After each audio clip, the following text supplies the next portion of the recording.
3, 2, 1. Hey, what's going on? Friday the 13th. We're cursed. That's it. We've been cursed. There's a curse on the internet. Jasmine will be here. She's just she got some internet problems. She was here. She was on. Here. She was here. Something happened. She was here, and she will be here. She'll be back. She'll be back. She'll be here again. So, in the meantime, let's do the housekeeping. How about that? Let's do the housekeeping. As always, if you'd like to, like and subscribe. Tell your friends. Tell your family. Tell your enemies. Tell everybody to like and subscribe. Always helpful. There you go. That's enough of that. Let's see who's in the chat. Nobody. There will be people in the chat. Thanks for tuning in. Episode, what are we? 86? 87. 87. Is it? I don't know. That's what the thing says. Does it? Oh, then it must be 87. There you go. 87. There you go. Wow, I thought it was 86. 87. 86 was last week. I haven't recovered from last week. I'm still stuck in episode 86. It's going to be a great show. What we were talking about the chisel, actually. We were talking about the chisel. And we were talking about new records that we've kind of shown on this show. Cecilia, hey. Yo. Vincent, hey. Hey. There you go. Hey. There we go. Jordan's back. 5th time? 6th time? 9. 9th time? Something like that. Something like that. My wife's account. Who are you? Jake, thanks for coming on. Thanks for having me. Pleasure. Yeah, absolutely. Jake's promised off air that he's gonna send me the Canadian rifle. I am. So I'm saying it now for proof. Yep. He said, yeah. Let's see the shipping cost.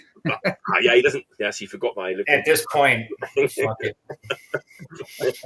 Maybe I can do it punk post if you know a punk who's coming to Japan. Yeah. Anytime this year. No, I'll send it. You got it. You want it, I'll send it. Beautiful. Maybe he can put some other stuff in there to make up. Well, sometimes it's like one LP is the same as 5, right? Sometimes I don't know how these things work, but yeah. How's everyone doing? We're going to kill a little bit more time until Jasmine. Or hey, how about does anyone have a bonus pick? How about that? Oh, okay. A 6, a number 6. Well, see, I don't know if someone's gonna copy me. I keep the 6th pick. This is true. This is true.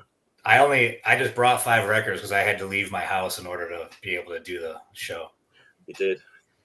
So no bonuses over here. Let's get go. Jasmine just messaged me and said that she was so close. So close to get. I don't know what's going on there. Yeah. All right. Punks on the internet. Yeah. All right, let's have a fucking drink. let's get going. Cheers. I'm on the it says generic premium beer. There you go. I got some cream ale. Love Gun. Yeah. Love Gun.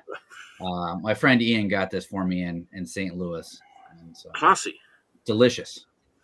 Nice. I got the I'm doing a Modelo simply because they are in my buddy Doug Ward's fridge over here. And we just went out for some tacos, so it makes perfect sense. What's he got in the fridge?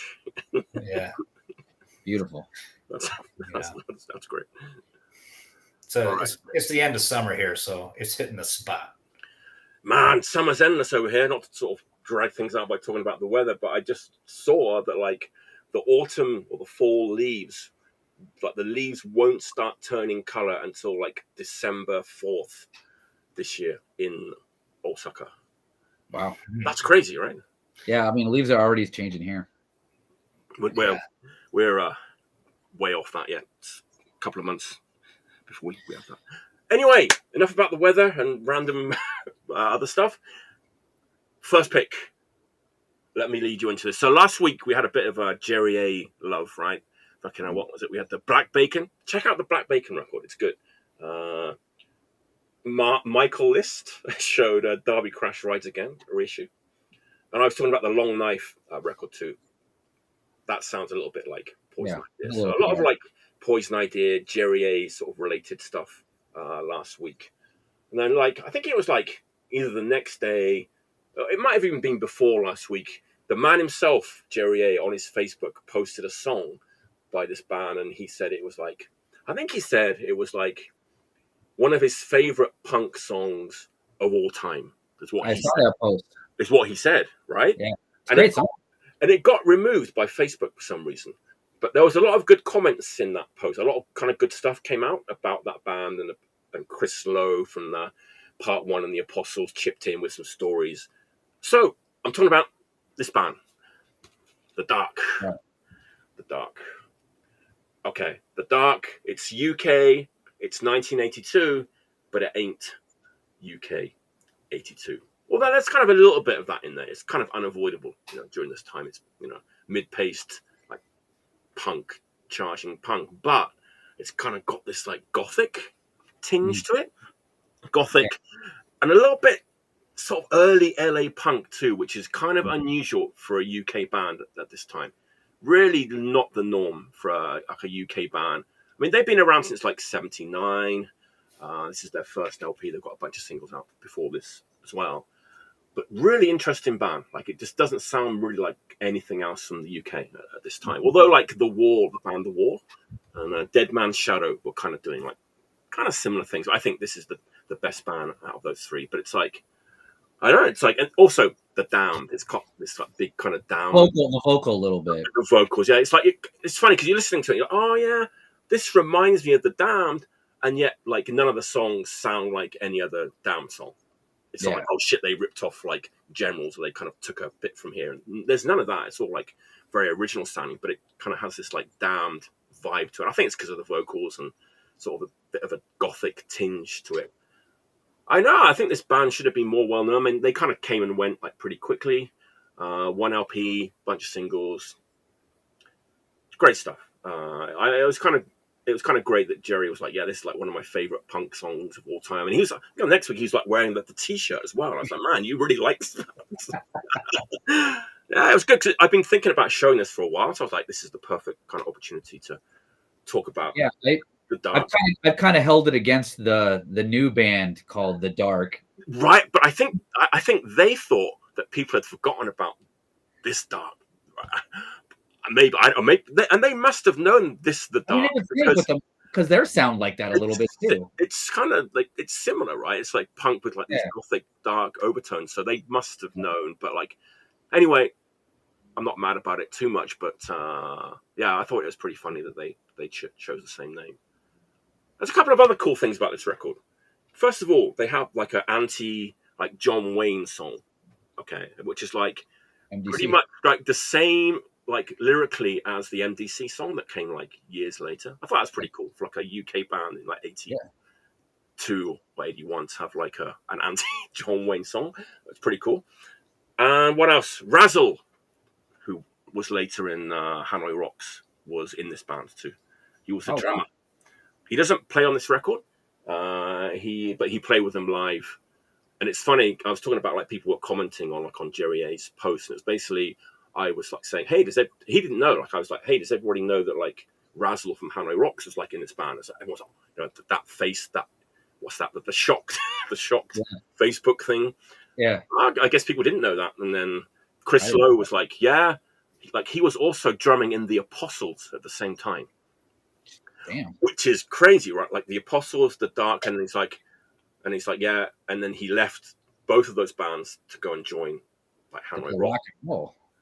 Big step up, but unfortunately it didn't work out well for him though, it's a bummer. But so Chris was saying, that's how he got into the Apostles, because Razzle left and went and joined Hanoi Rocks. So it's pretty cool. So I think he was like squatting you know, in the same squats and stuff in London around that time. So yeah, if you love the dark, if you love like dark, gothic tinged punk, and you haven't heard the dark, check it out.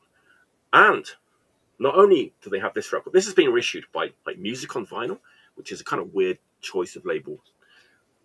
It's not something you would expect them to do. Ta-da! Thanks to our good friends at Puke and Vomit, you can get all of the singles. You get that. You can get all the singles on one record, plus bonus live stuff that you probably don't need. Razzle plays on. So there you go. Oh. Yeah, so that there's a reason to buy. But I think like these two are the best. Like these are like the later singles. I think these two are the best. The early ones are a bit, they haven't really got their sound down yet. It's like these last two, when they're doing the kind of darker stuff, it's better. But great band. Someone's already given me the thumbs down in the chats. You haven't done anything. Yeah, leave him alone. Yeah, who do we think Cecilia Rose is? That's maybe it had to be because of the Modelo. I haven't done anything else. It's Ryan. Oh, I see. Okay, no, we're cool. It's okay. Yeah, Jeff said, was it the mask that Jerry posted? It was, in fact. Yeah, the mask. Yeah, that's a song he posted. All right. That's my first pick. The Dark. Nice. A different kind of UK 82. All right, Gordon, what's your... All right.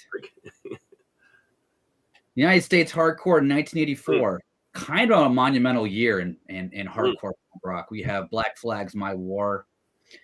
We have Victim in Pain from Agnostic Front coming out around that time. Zen Arcade came out. I think Double Nickels on Dime came out, I think, also in 84. But there's one record that came out that's probably one of my favorite records from that era that I think kind of sounds timeless, in that it sounds like it could be a 90s record, in that it's just such great musicianship on the record. And I feel like in a way it's kind of underappreciated as a classic. And because I always have to show at least one band from Chicago, I'm going to show Articles of Faith. Give Thanks. Came out in 84 on Reflex Records. I also, because I like this record so goddamn much, I also have the Bitscore. That's the one I've got, actually. Which is really awesome because you get 2 extra songs on it. Right. Bob Mould did the producing of this record. And I think it's a complete fucking classic. And I a lot of times I don't hear a lot of people, even when people talk about Chicago hardcore punk, obviously Articles of Faith comes up, but it might be after, Big Black, or after people mention Naked Ray Gun. But in my opinion, this is one of the best hardcore punk records. It's the drumming on it, the weird tempo changes. It has a little bit of like a motive quality that like later gets done in Revolution Summer and like DC. Right. The vocals are really shouted, but also very melodic at the same time. It's just, and then songs are just, they come one after another, and they're all really different sounding. Like I said, the tempo changes. They'll drop out and go to like kind of a creepy like kind of part, or they'll start with like a drum roll that goes on for like a minute before it busts into like a crazy hardcore song. Just an absolute phenomenal record that I think needs to be talked about in the same realm as a lot of other records that came out in 1984 as a total classic. Agreed, man. I remember getting that like in the tape trading days, and that was one of those ones where you kind of get like 10 tapes filled with like stuff, and that was like, that one jumped out at me like right away. It just stood out from most of the other stuff that I got. Something about it, it's like it's kind of a little bit complicated, but like it just moves. It's got so much like energy to it, and the vocals are amazing. I was trying to think of like what the new Canal Irreal, like Martine's vocals reminded me of, and someone's like, it sounds like that. It sounds like kind of, yeah, a little bit. It's shouted, but it's kind of singing as well at the same time. Well, it was kind of interesting because I guess these guys originally were kind of like when they first started, when they're really young, were doing like cover stuff, like rock and roll stuff. And I guess Vic Biondi went to DC and saw the Bad Brains play, which gives me a little bit of context on how diverse the sound is for a hardcore record. You know what I'm saying? Like, and the fact that there are so many crazy tempo changes that is also kind of a little bit like you have with some of that era of early 80s Bad Brains. But yeah, what a great, and the lyrics are just phenomenal. I mean, like I say, that's the reason why it is irrelevant as today as it could be when in 84 or 90s. I mean, it's talking about imperialism in there. It's talking about like self-doubt. It's talking about like violence in the city. There's just so much packed into this record for like a 10-song record. It's just dense, very dense, right? Very dense. Yeah. But yeah, I mean, I love this record, man. Like, and they let off I think they're probably more famous for their first 2 EPs, and also which are total classics in my book. And then they also let off the Peace War comp. That was the first time I heard them, yeah, on that comp for sure. We've kind of mentioned this before, but it's like I feel like guys of that era kind of grew up listening to Deep Purple and Led Zeppelin and like a lot of like very like a lot of bands with like good musicianship, and like it kind of comes out, you can kind of hear it a little bit, like the super like powerful drumming, and like it's that kind of 70s hard rock thing is kind of in the background a little bit. Yeah, for sure. I mean, the musicianship is insane on this record. I mean, it would be really difficult to cover any band that I've ever been in to cover a song off this record. Anyway. Yeah, I agree. It should be articles in the muttered in the same breath as any other classics from that era, for sure. I mean, I would listen to this more than My War. I mean, in my opinion. What were you saying, Jake? I said it should be left behind glass instead of trying to cover it. You know what I mean? Like, it's one of those records that like you can't do it justice. Leave it. Let it be. Absolutely. Yeah. So I was going to ask you, what do we think of the second album? What does everyone think of the second album? I'm not so big into it. It's not terrible. It just that era of like Chicago punk with some of the effigy stuff also around that time period as well. It got a little introspective for me. I don't think it's bad, but I prefer this and the early stuff. I mean, there was a break too. I think that the second LP I think is like 3 years later, because I think after this record came out, they broke up for a couple of years. Members were like going to school or things like that. Right. What do you think?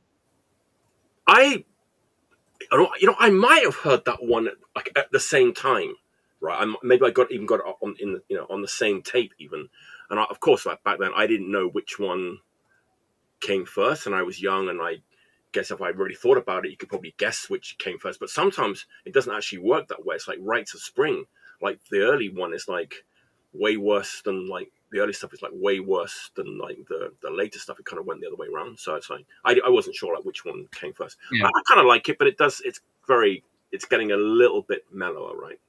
Yeah. I stopped after the first one, which I do with many bands. Like if I find something and it grabs me right away and I'm into it, then I check out their next album and it doesn't hit me like right away the same way. I have a hard time giving it chances, which is not the best approach, but it's just how I work. I'm like, I'll just throw the other one on, Yeah. But I should give more things a chance, I'd imagine. There's not enough hours in the day, to listen to everything. Yeah. All right, Jake, what's your first pick? So I kind of went the records I picked. I kind of did this like deserted island mentality. Like if I were to go right now with nothing but 5 records based on your frame of mind right now, with it being Friday the 13th, with it being like the fall kind of coming here, I kind of went this one direction. So we're still in the 80s. 87. My first pick here is Butthole Surfers, Locust Abortion Technician. I've been obsessed with this record. I love the artwork so much, that crazy baby on the back and shit. So, I believe this is one of the, I think this is an original press. It was given to me as a gift. But the intro, obviously the Black Sabbath intro and the satanic vibe. There's not another intro that hits me like that. I just think it's wild. And there's a track also on it called Human Cannonball, which I think is an absolute like perfect 80s punk song. You know, I mean, it's an obscure band, obviously, but it just makes me feel everything at once. It makes me just feel wild. It makes me feel relaxed. It makes me feel like something's like wrong with me. It makes me feel calm at the same time. And I think the Butthole Surfers had a lot of strength, I guess, for doing what they were doing during that time, you know, and in Texas too. In Texas, you know, and I just think that record I think it's insane, and I could see myself just running around through like the night and branches scratching you and stuff, and that's just blaring, you know. I love that record, and I love the last song. It's you know, again, it's kind of there's some dark spots on the record, but the last song is called 22 going on 23, and there's a guitar solo at the end that I'm pretty sure is mocking a part of the Star Wars theme track, and just the way they put stuff like that in their songs and made it like creepy and weird, but also had melody if you can decipher it. That's my first pick, and I love that album, and that's my second copy of it. I went through my first one as a youngster, so that's my pick. Yeah, I remember like someone I lived with at the time, like that's like 80, 85, 86, 87, something like that when that first came out. I want to say this was 87. 87. Okay, I wasn't ready for it at the time, but I remember like that was the first time I'd ever heard a band like doing that, like that Black Sabbath riff. It's kind of mind blowing. The intro. Yeah, they worked a lot of they kind of made a lot of their own samples. Like they would take something that could have been a sample and they just covered samples all, you know, however they were doing things, you know. I'm pretty sure they lived on some ranch in the middle of nowhere together when they were doing their band, you know. And I also really like their chapter in what is it? This Band Could Be Your Life. Is that the right book I'm thinking of? Their section in that book I found really entertaining, and I loved how much they hated in that specific chapter. They like hated the music industry because they just didn't take. They didn't take to the corporate scene, you know. Like that record was on Touch and Go, which was we all know what that is, you know, like a pretty DIY label for the time, for sure, you know. Did they sign to a major? Yeah, and it ruined them. They did. I think it was Rough Trade or whatever. No, after Rough Trade, they had success with P.O.'d, I think it's called, where they covered like Hurdy Gurdy Man, the Donovan song. That was like a minor hit in the UK. Yeah, and then they went on. I don't know what label it was, but they did that. What's it called? I Don't Mind the Sun Sometime. Pepper. Yeah. That put them on a major, I believe, and it just put them in such debt and destroyed them. So their interviews around when that time that book came out, they were just so like pissed. But it was like, well, did you ever see those live footage of them like firing Lollapalooza with the shotguns over the crowd? Yeah, they're like playing like Lollapalooza or something, like second stage. I love it. He threw a whiskey bottle and shot at. I mean, the gun wasn't loaded, obviously. He was shooting blanks, but even still, I would love to see something like that. I just liked the madness that came along with them. You know, I liked how lawless it was and how they just did what they wanted, and I like that. They got naked at their shows, big time. Wild band, right? Like not only Gibby, but like the whole band, like Paul Leary, they're all like unhinged. they had two drummers. They had the projectors going. You know, I saw them. They did their reunion tours. This must have been, I don't know, 10 years ago. Whenever they were doing that, 10 years ago, maybe a little longer even. But I went and saw them in Madison, Wisconsin, and I was really happy to see them. But I could tell that there was no possible way that this was like any sort of duplication of what they used to do. Like, you know, he did. He did. Yeah. John Paul Jones produced the first major label record. That's weird. Yeah.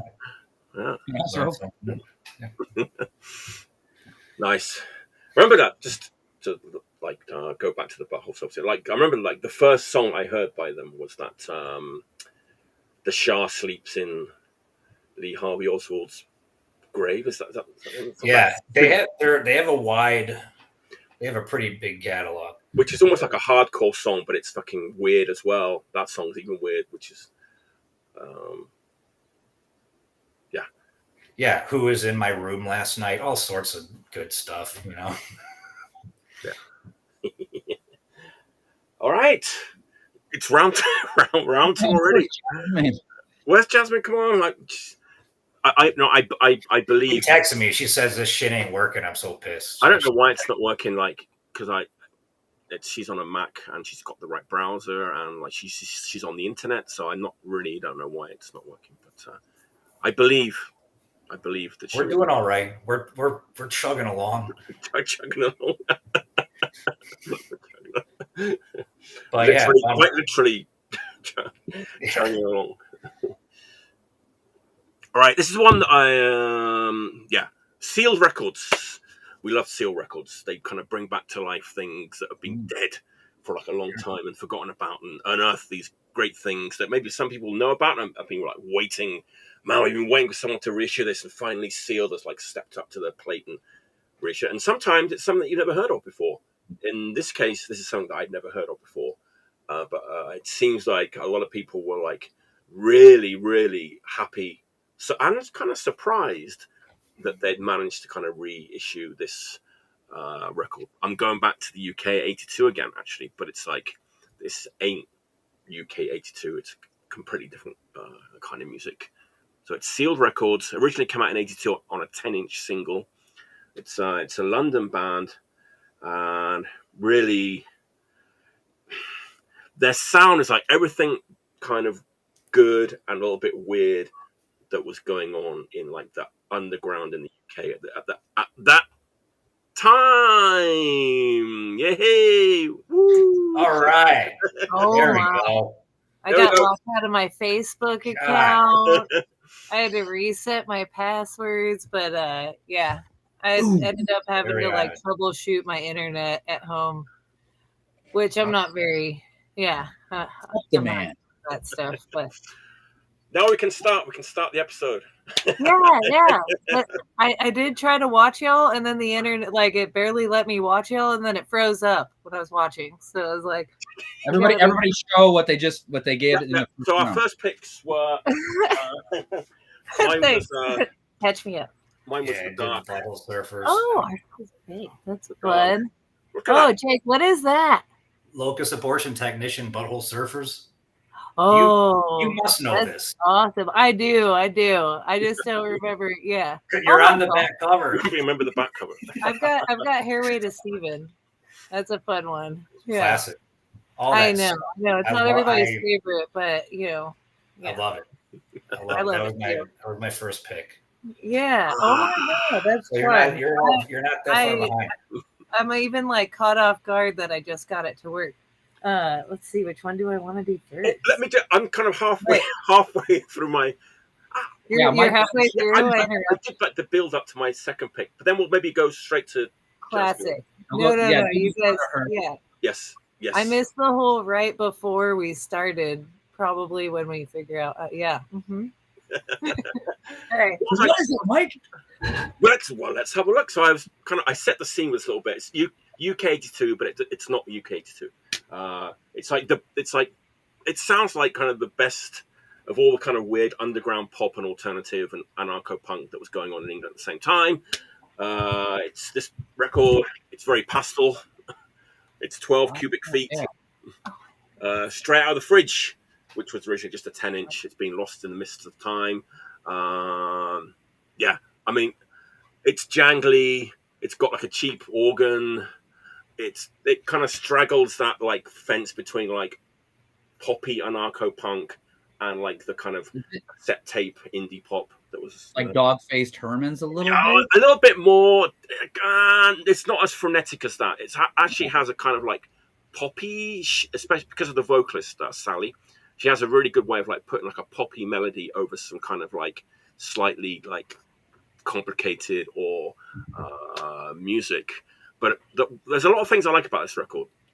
First is the guitar tone. It's like it's clean guitars, no distortion, but it's got that kind of guitar tone like Zounds had, where if I can just like it just like cuts through the music like a razor. You know, it's like this razor sharp, like but clean guitar sound, which is really amazing. Like cheap keyboards, like kind of drums that like the drummer's kind of playing a little bit above their level. So it gets some mistakes in it and stuff. It's like it sounds like it's like falling apart a little bit, but like this like very like poppy melodies sung by this woman like Sally over the top. So I mean, if you like anything from like jangle pop to like the TV personalities to like Hagar the Womb to Zounds, there's kind of all of that like wrapped up in this like one record. I've been curious about that one, but the artwork totally threw me off. Yeah, it's very pastel, pastel looking. It's kind of its time. 82, very like indie pop cassette tapes, like underground, anarcho, DIY, indie pop. You would have heard this, like Dr. Seuss artwork. I'm glad you brought up the artwork because apparently it was done by someone from the TV personalities. Oh. So that's that weird connection. But the thing is with this band, apparently like Alan McGee, like from Creation Records when he was like living in London, he used to do this like fanzine and he had like this like gig night in London, like before he got, he was signing Oasis and Primal Scream and things like that. But apparently they were going to they did a demo tape for Alan McGee like back then, but like nothing really ever came of it. But they've definitely got that sort of pop appeal. Cool. Yeah, I think you'd like it. It's kind of poppy. It's got like this pop edge to it. I thought it was gonna be more Dog-Faced Hermans, which I like, but I'm very picky about that kind of sound a little bit. I don't know. Whatever. But that's it's more like jangly, clean guitars, cool sounds kind of thing. But yeah, they said like this is like one of their dream records. They've been trying to get this together ever since they started Sealed Records. And this is like one of their dream like records that they wanted to put out. So just came out. I can see it a lot better now that I made the screen bigger. Nice. Earlier I was got in real close. I was like, what is that? I don't Yeah. 12 cubic feet. Straight out of the fridge. A lot of things come up when you Google this. I'm not in the market for a new fridge, I just want to check out this 12 cubic. That's a huge fridge. It's nice. Maybe a walk-in refrigerator. It's a walk-in. I was like, it is. But it's cool. As Sealed Records do, they did the original fanzine that comes with the record and everything, reproduction. So that's my second pick. All right, Jasmine, you're going to do two in one, right? I'm going to do 2 in 1. All right. You wanted to do one and then go up to me and then go back down. Right? Nice. You should. I was cut off. I'm glad I didn't give up. I was so bummed out. Just running around, just I was and I've got my little HEB hand basket here. I was like, I'll just throw in all the records I've listened to this and do it. Well, I guess speaking of, I'm gonna bring up the old the last Selfish album. Better. Did you listen to this one? A lot of people, I'm sure there's mixed stuff, but Yannick got pretty upset because, the artwork is very different from the other ones, but yeah, the other ones are more like Japanese looking. Very Japanese. Yeah, Yeah. exactly. Influenced. We don't And have that one, but I've always been curious about it because that was like the it's one. so good. I That's the love best it. one.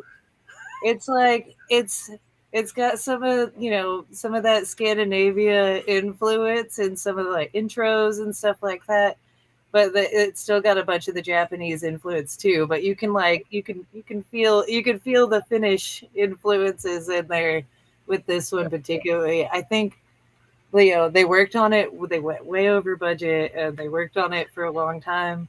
And I don't know what happened, but after the record came out, they didn't really tour on it. So yeah, and the album is not like, I mean, I guess some dragonflies. It's so cute. I think they were thinking, Paintbox can do that. Yeah, Let's it's do totally that. Paintbox. It's Right? Yeah. But it was good. I like picked it up and I was just like, oh yeah, I remember. I really liked this one a lot. And it's just it just sticks out to me too. But it's also one of those things where I'm like, oh man, and I feel like this too, like going through a bunch of older stuff. I just like remembered Otto helping me write a postcard to my grandma one time. It was really cute, and like just the whole bit. Yeah, they were such good guys to tour with. Like, yeah. It's like we played a bunch of shows with them with Pedestrians, and it's totally opposite kinds of punk rock happening. I know. But those guys were awesome. And then when we toured in Europe, they came out to our show, and the guitar was a weird hippie kind of guy. Like to say yeah, that's awesome. Yeah, and like this is great. Yeah, it was. Yeah, exactly. It was just really fun. I've got a lot of good memories with them, and so it was one of those things I felt like kind of skipped everybody's radar on there. Just like completely underrated, selfish album because they never toured on it, and it doesn't look like something you just pick up. But I gave it another spin, and I was just like, this is probably like it's just it's different. But that's like definitely, well, in my opinion, that's definitely their best record by yeah. They really kind of got what they were being like working towards. They finally like got everything to like line up and. Yeah, I'm always afraid to say which record is my favorite because sometimes I have like a odd taste for like this one. They'd be like, no, this one song, like oftentimes I'm like, it's always the second song, or the first song on the second side. But yeah, I mean, so really good musicians. Yeah, I know. The guitar player, dude, he just shred. He's great live band. All those bands from up there, just such wonderful people. But yeah, it's just even them coming down and playing in Texas. I think I picked them up from the airport one time in this really, really beat up old van. And it was super hot. It was Chaos and Chaos. It's like June or end of May. And I'm like, I'm going to take you guys. I'm going to show you. We're going to get some tacos. We're going to go swimming. And I drove them down to this spot. And I was like, it's a short hike, but it's worth it. It's an oasis. It's beautiful. And and it was just bone dry. It was just bone dry. We're all hot. They're all like just got off a plane. And they were all just so sweet about it. It was so. It was pretty amazing. And then the hospitality they showed, showed Signal Lost in Europe. It was super fun. So I was like, oh, this is a fun one. Otto lived in Japan for a while. Like he lived over in Kyoto. I've got some stories, but I think most of them are not suitable for airing. Yeah. I left out all the other. Yeah, there's certain things we talked about before. Maybe not. And the funny thing is, the other day I posted that I'm going to go and see Iron Maiden in a couple of weeks in Osaka, and he was like, "Yeah, see you there, man." What? And I wasn't sure. Is he going to be there? Like I wasn't sure if he was joking or not, but I think he might be coming to Japan to follow Iron Maiden around because he's like super fan, right? Of He's Iron Maiden. Big, yeah. So hopefully I'll see him in a couple of weeks. Well, I've got to check in back when. Let's see. Were you joking the other day when you said you were coming to Osaka? Oh my gosh! You got to tell him hello. Yeah, I will. I'm going to message you. Auto escapades. When he says that, watch out. He's going to grab you harder. Yeah, he's such a sweetheart. Yeah, the whole band. I know. But yeah, I figured I'd bring that one up. I was like, okay, we'll start anywhere. What, I have to do another one too right now? Oh, I think we're going to go back to a break. Yes, I go back. maybe like it's. Hang on, it's like we're on round 2, right? Technically. Yes. Technically, we're round 2. Right. So oh I'll yeah, go- we're playing I'll like go- this. Yes, but if Jordan break. goes next, then it'll go back round like Back on yes. track. Jordan goes next, and then I go next. Yes. We're gonna go like this. Yes, Yeah. in the way Yeah, of the clock. All right. That's what you signed up for. Also, Jasmine, if you could turn yourself around because you're back. Yeah, we've got to do that mirror the camera thing again. I hope that doesn't like fuck things up. That's why I wasn't going to say anything. It's like You did it already one just time. don't touch it. I did it. Okay, wait. Okay, go to the. Oh, yep. Hold Mirror. on. Mirror. Okay, There you so go. Perfect. sorry, Jordan. Before we get to, we've got to clear up the question of the evening, which is, did they at least get the tacos? Yeah. Of course, they got the tacos. They got tacos. They got weed. I'm sure they got other. I'm sure they found themselves plenty of other trouble. The best part is they were probably in the back of your truck, bouncing around on the highway, scared off their fucking ass before they got there. I think I had Iffy from Berlin in the truck too. I've been in the back of that truck, scared on the highway. I was oh my there. God. I was with you. I am terrified thinking about it now because the drivetrain was coming loose and it started just rattling like crazy. I'm surprised I felt like I didn't, The singer for Bliss died on that highway, so you got to watch out. Yeah, that was a fun. I had a couple beat up old Chevys, and I did all my own work. But at like that one, I was like, that cost more than I bought for it. It was like $1,000 or something. But yeah, they did get the tacos. Absolutely. Thank God for that. Thank goodness for tacos. Oh look, that's where all the. All right, Jordan, what you say? this is a reissue. It just came out this year. A couple months ago, actually. I was very excited to get this record because this record does a lot of reissue stuff, and pretty much all of it. I don't have everything on the label, but everything that they put out recently, I've been really into. This band also put out, this band had a reissue of an early EP and a 10-inch that came out a couple years ago, which I loved and has been shown on the show. So I was really excited for this record come out. So it is the band basically demoed an LP over their 4th LP, which a lot of people is their favorite LP by this band. And it's the Dogs. Oh, okay. There you go. Legendary Lovers demos. So this is a rock and roll record. It kind of reminds me a little bit of like the Kinks, and it's very 50s and 60s-esque. Whereas the Remainder Records, who put this record out, did the Melody Massacres, which was the first 2 records by the Dogs from France. And those recordings are from 77, and I think maybe 79. But they're pretty early in their band. And so you hear a lot of like Dead Boys kind of style of like very garagey, but like really well played, but like kind of balls to the walls, kind of like punk rock and roll. And I loved it. This is way more refined. This is more them becoming a rock and roll band, and putting out rock and roll records. But the difference between this record and the actual LP, their 4th record, The Legendary Lovers, is that they went to a studio to demo this for 10 days. And I guess they basically wrote the majority of the music, and then in one session just recorded all of the songs that they were going to do for the LP. And this record is so good, in my opinion, compared to the original record that came out in '84. So it's not that it's raw like you'd expect from a demo.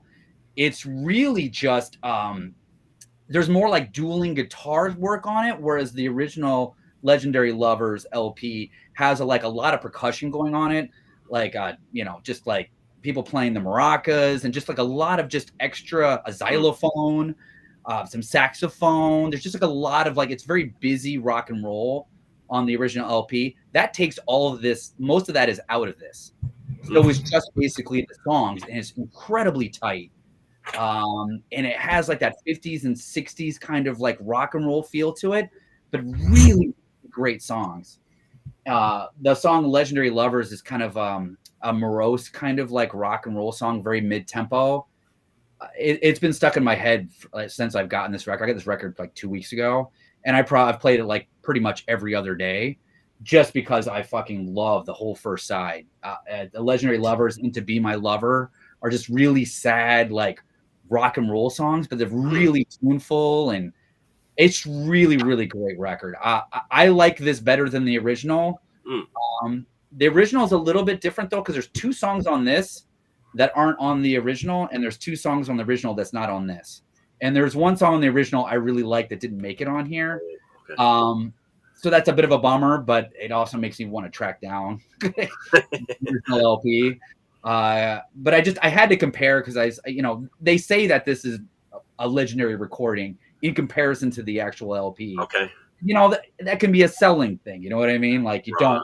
Yeah. So I really wanted to be like, all right, let me listen and see. But I kind of agree. Like they kind of almost like lost some of the spark that was in those songs when they actually got into a studio and put like saxophone and xylophones and made songs like more up tempo and kind of put kind of a Latin feel on some songs that didn't seem like that. And this recording, that's not there. So it's like it's a lot more like a garage rock and roll record. But I love it. I mean, there's parts of it that reminds me of the Gun Club. Okay. A little bit. There's parts of it that reminds me of T-Rex a little bit. There's songs on here that just kind of remind me of some of the early 79 material. So anyway, track it down. I mean, if you love rock and roll, if you love like the Kinks, like 60s era Kinks, you love some of the pop songs that Lou Reed wrote, you're going to love this because that's what they're going for. They're trying to write a hit song every song, right? And they do a really damn good job. I've had that in my my shopping cart at Disc Union. Yeah. Come on, I haven't like pressed the purchase button yet, but I don't know. I was kind of impressed because when I put it on, I was a slightly bit like, oh, it's more rock and roll and less like kind of the early punk stuff. And I was like, oh, but then by the time I hit like the 4th song, I listened to the record like 3 times in a row after that. Nice. Yeah, you're right. From Rouen, France. That's it. We did mention they were a French band, right? Mm-hmm. There's a few bands, a couple of dogs. Yeah, there's French dogs. There's French dogs, there's a UK dogs, and there's a Detroit dogs. There you go. Nice. Actually, I just noticed because I've got that in my cart that Remainder Records or Reminder. I've they've got a few new releases out too. Yeah. Which, man, yeah, credit card punisher. Yeah, for sure. Right. Okay, Jasmine, what's the next one? I'm like, all right, let's see. I've got to pick it out. Well, I've got the ones that let's see if it's okay. Ooh, okay. This one, the cover was like kind of crazy, but have y'all listened to the new Moto album that came out? Wow.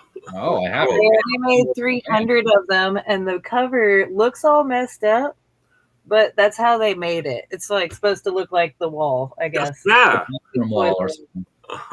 But it's got a bunch of songs they've already done. And then it's got some songs where you got to play it backwards on the end of it. It's not listed on here, but they do Catamaran. I think Catamaran's the one that's backwards. And there's a couple hidden tracks on it. But they've got a new pressing plant in New Orleans, and so I guess somebody out there did it. And I went to Goner Fest last year for one night when the night the Mummies are playing, and a bunch of my friends from New Orleans were there too, but they started playing a Moto song, and I just started running around dancing and singing, and I was wearing my Moto shirt. And then they're like, hey, like we've got like 30 of these left, and there's only 300. and I know they're really hard to find, but I've never had a Moto actual album until last year. And they have like 10 or something, I think. They have way more than that. And they do a lot. I think it's all like 4-track recording stuff. Yep. Like you said, like sometimes when you go in and polish stuff, it loses all of it. It loses its soul. You know, start adding maracas and saxophones. Just kidding. And Moto, it's very interesting too. They really span a broad, like musically, it's pretty broad. There's super punk rock songs, but then there's really pretty songs too. It's just all what it is. But I feel like they're, I don't know, they're one of my favorite bands that, like, for sure over the last couple years. I was pretty embarrassed. I was in like the top 2% of people listening to Moto on Spotify. It was just like everybody was like reposting their stuff, and it just like, and I want to know, I really, really want to know who out there listened to Moto more than I did on Spotify, because that, I mean, maybe it's them. I mean, I'm not sure, but I got that album last year, and I've been really like, I probably play it like at least every week or two, just because it makes me so happy. And then you got to go in and turn it on the backwards track. I really enjoy those little details sometimes with records. It just makes it really fun. You got one Drop Dead record where you put it on and just my god, falls right off, and you're just yeah. Well, yeah, and on the first side it does a loop, and like, but then you can go at the end of the loop and it goes back into a song. And it's is Moto still from Chicago? Because like I haven't seen them. Cincinnati. I think they're from. Oh, yeah. They were here for a while. They were from Chicago. I'm not sure. They were in Chicago for a few years. They might have moved away because it's basically one guy. It's basically one guy with like multiple members rotating through. No, I don't think so. And I think he might be on the West Coast because they played a show with that band Head, and they did a show called Moto Head. And it's amazing. I know. I wanted to go so bad. I've been really working hard to not, try and stay put basically, but I wanted to go to that so bad. I think it was in May, like out in Portland, and I just was. And then I checked out Head. I was like, okay, yeah, it's kind of Ramones, right? Yeah. It was really cool. I was like, I imagine them doing like kind of like Motorhead Girl School style. Like that's what in my head, that's what I imagined. But I think it was just both bands, and they had covered some Motorhead songs too. But yeah, they're still playing. And yeah, that's crazy. I've got they're playing a show in Chicago. Like they're playing in Chicago. When? Like, I don't know. I'll find out. Well, find out and text me. I just heard about it. I need to go to Chicago. Yeah. What's the point of being in the middle of the country? I mean, that's the bit, now I'm closer to everything. Not that stopped me, but like, you're always welcome. Yeah. I don't see a lot of bands coming through Nashville, really. Not a whole lot. But I mean, some of them. There's some good shows. That awesome band Gun. So that awesome band Gun. Gun's awesome. Nashville, right? Yeah, I've seen most of their shit. Like, I've seen a bunch of their shows out here. I mean, it's like if there's a good show happening, that's the obvious opener. I mean, Snooper is really good too, but that's a little bit out of my vein of things. I've been exposed too. I kind of snuck out the back door. Yeah. Well, that's why it's a little bit like. Yeah, it's just like there's a lot of like very young people, and it's very bouncy and jumpy, and I'm just like, oh my god, I feel so old right now, and I need to leave. Yeah, that's how I felt. I played bass. Not a game show though. I felt fine there. Yeah. That was it. I played in Sick Thoughts for a little bit, and we did a 30-40 day tour. And the singer, Drew, he was like 21, 22 when we started touring. And it was just, some of the shows were just like, I was like an old lady. It was so funny. In Portland, I like had, my buddy Fo and some other friends like came and hung out. And we were at I was playing a house show. And we had it was like the kitchen island. We were like, this is the old folks area. And the kids can just go wild. Beer flying everywhere. But it's kind of crazy sometimes feeling a little bit disconnected like that. Yeah. Get older. Is there still Dinos? So the guitar player plays in a band Snooper, which is really getting very popular right now. And then he also plays guitar and gun. Yeah. So and that's the connection. They're he's two actually, funny story. He's the reason I ended up playing in Sick Thoughts, because him and his buddy bailed last minute, and then I got a random call. Yeah, that's a whole nother story. But yeah, it's funny when I ran into him, like, you, and he was like, "Oh, well, we're cool now. It's good." I just scared him a little bit. I was like, "He's scared of me. This is hilarious." But I don't really care. There's still a venue called Dino's in Nashville. Dino's? It's like a hamburger. Dino's is still there. It's not really. I don't really see any shows there. It's more like a little divey burger joint. I'm sure there's shows in that backyard, but I haven't seen one since I've been out here. I played there once, like inside, like in the show a record. Wait, what? I was gonna actually tell a very quick Moto story. Ooh. It's kind of interesting. That's why I brought it up. I want Moto stories. It's like friend of a friend, like lives in Kyoto, American guy, and I was friends with him on Facebook, and I know him as a guy who does a very like high end, like highbrow, like classical music podcast. That's what he does, right? And I never met this guy, and like one time I just went to Kyoto, and like with my other friend, and like this guy kind of came along. We just sat there, and I was like, "Oh, this is the classical music guy," you know, and like didn't really know what to talk to him about, and like I guess the conversation kind of got flowing, and it kind of came out that he used to be in M.O.T.O. Like I think Moto's had like 45.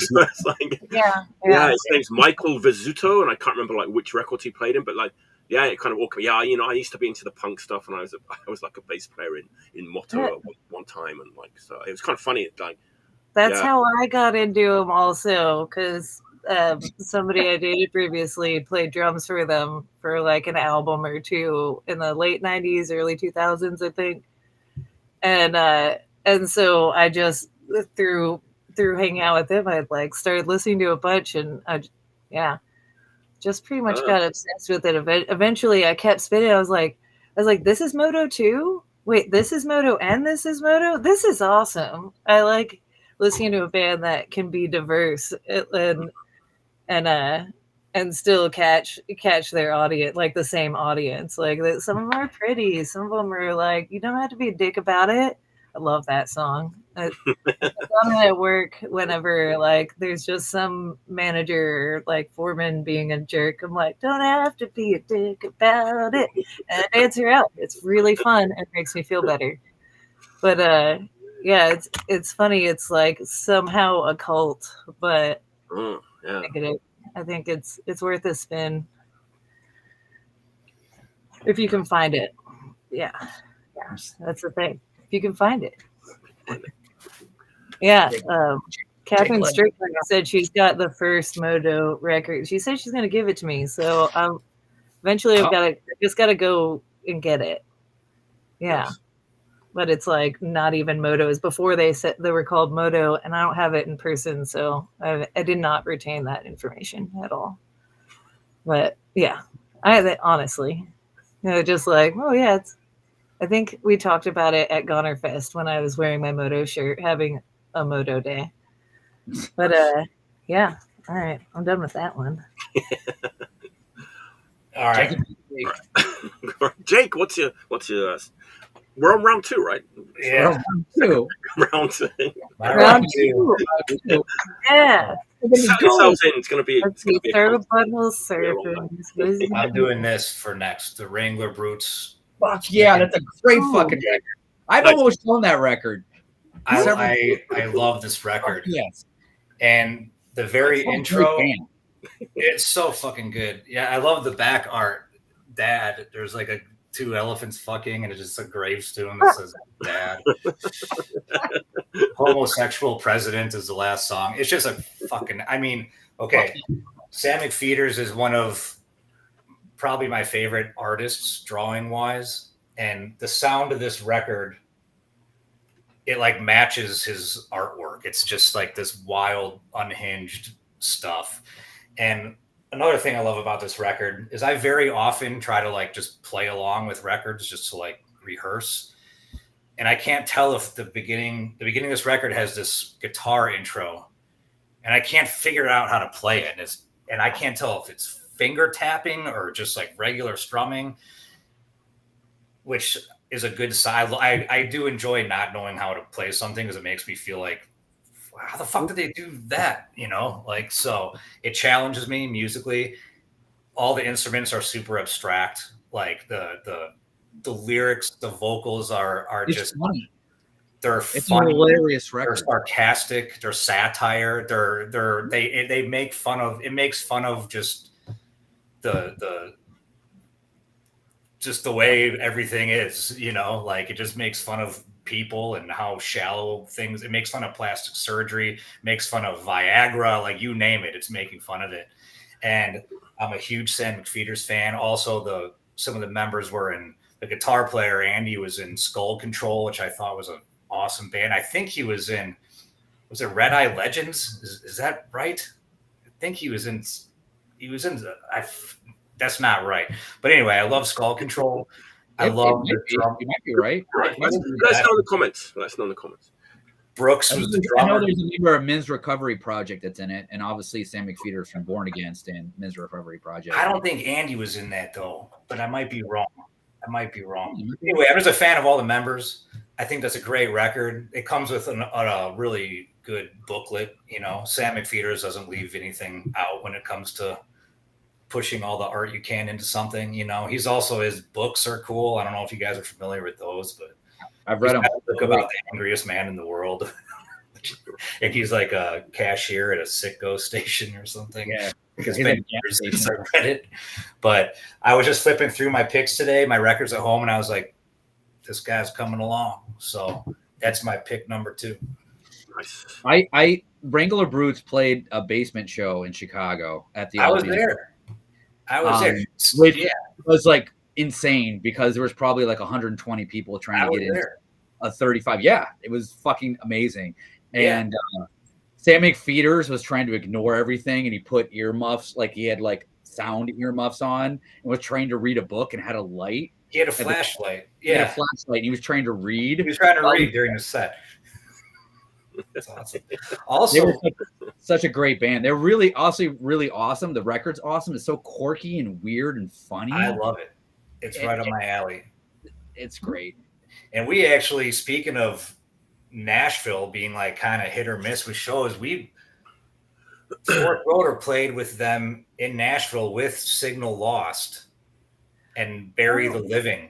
And there was like, we had based our weekend around this show because it was like an awesome show. And I swear to God, I'm not even exaggerating. There was like 5 people at this fucking show. And was it that venue that's like really long and narrow? Not that one. It was like kind of a higher end like restaurant sort of. And we had to move the tables and chairs and there was just nobody there. And we were just like, it was just such a awesome show. We were just all surprised that nobody came. You know? And I was happy to be there because I thought it was great, but we were kind of like, shit, it was just a really good bill, you know. But it's a really good bill. We have a place to stay there, you know. It was great. Cool. It was great. Good, yeah. And they were awesome live. I remember after their show in Nashville, they had rented a minivan. And they were loading all their stuff into the back of the van, and Sam McPheeters had a drawn map of where all the equipment goes, and he was like, "No, that goes over there." Like he was. I mean, in a weird way, it was almost performance art, but it was also punk hardcore mixed together. And for that period of time when it came out, it was really a big kick in the balls. Yeah, for this it was awesome. Like this. I don't really know how to describe it, but it was like nothing like that was around for a big chunk in the U.S. hardcore punk scene. Yes. And for a band for like where you think of like Men's Recovery Project is a little bit weird, but Born Against, the singer of Born Against, like doing it in this way, and not to mention it was sarcastic and funny as well. It just wasn't just like, hey, we're good and we're playing good tone. Like I laugh almost every time I play that fucking record. No, it's awesome. The tape is awesome too. Their first album is a tape. and it's a really good. Yeah, it's fantastic too. Yeah, and I think think I have that. Like, is that the one that got like put out on a record? It has like the same songs on both sides. It got repressed in Japan as a double 10-inch, I think. It's a 10-inch. Yeah, a double 10-inch, I think, the tape. And I think it is the same songs on each side. I have that on like a 12-inch record though. It's great. That's the only Wrangler Brutes I have. Yeah, that's good too. Even still, it's a little dated, but it's a breath of fresh air every time I put it on. There's just nothing like it. There's nothing like it, dude. I mean, the closest you have is maybe the Butthole Surfers, but it doesn't sound anything like the Butthole Surfers. No, it's unhinged. Most of my picks have a theme tonight, if you can't tell. But yeah, it's wild shit. I mean, it's just like I don't even know how you practice. Like, I mean, it just sounds like how does it like? Okay, here's how this part goes. Like it seems like it was put together like some sort of it just came together naturally by like four maniacs, you know. That's what it sounds like. It's my second pick. Cheers. Yeah. Great pick. Yeah. Fun times. I guess my next pick is very conservative with a small C compared to. I was talking about this last week about like I'm really picky like about like certain kinds of music, but when it comes to like the new wave of British heavy metal, I just like all of it. Like even like the worst of it, I kind of just like all of it. I think like this band, like people kind of maybe know like this one song by this band because they only had like 1 7-inch when they were around it. It's like one of the first records on Neat Records. The original single is like fucking $400 record, but it's been like reissued on a big one. Aragorn. Night is burning. Look at that. You gotta love this. Come on. It's reversed. It is. Yeah. A negative and a positive. positive. Like, people might, who are not maniacs about this kind of music like me, might know the song Black Ice because like everyone loves that song, and it kind of sounds like the Sweet meets Venom meets Raven kind of thing. It has this weird like glam like punk thing, but it's super raw like Venom. And that was like their single, like Black Ice, and on the B-side Noonday. And like those are their like, well, that's the only 2 songs they had like back in the day. Man, check out Black Ice. Like so I don't like metal, I don't like blah blah blah blah. You will like this song because it sounds like the fucking Sweet. It's like guitar tone sounds like fucking Venom, but it's like the song's kind of like the Sweet or Raven or something like that. Anyway, turns out they had a whole album worth of songs which I never got released back in the day. Wow. And thanks to our friends at Sommor Records in Spain, we can now hear these like unreleased like demos from like 82, 83. I'm over the moon. I mean, I fucking love all this stuff, and of course, like all the songs that were gonna be on the LP, like none of them were as good as Black Ice or Noonday. Of course, they're not. But are they on that record? They're all everything. Yeah, but yeah, it's all on here. So, you know, for a super fan, like an idiot like me, it's like, woo, you know, I've got all these like unreleased like Aragorn songs, Seeing the Light of Day for the first time ever. Yeah, it was exciting back in 2017 when this came out. But just check out Black Ice. You know, it's everyone loves Black Ice. It's a great song. Look at that.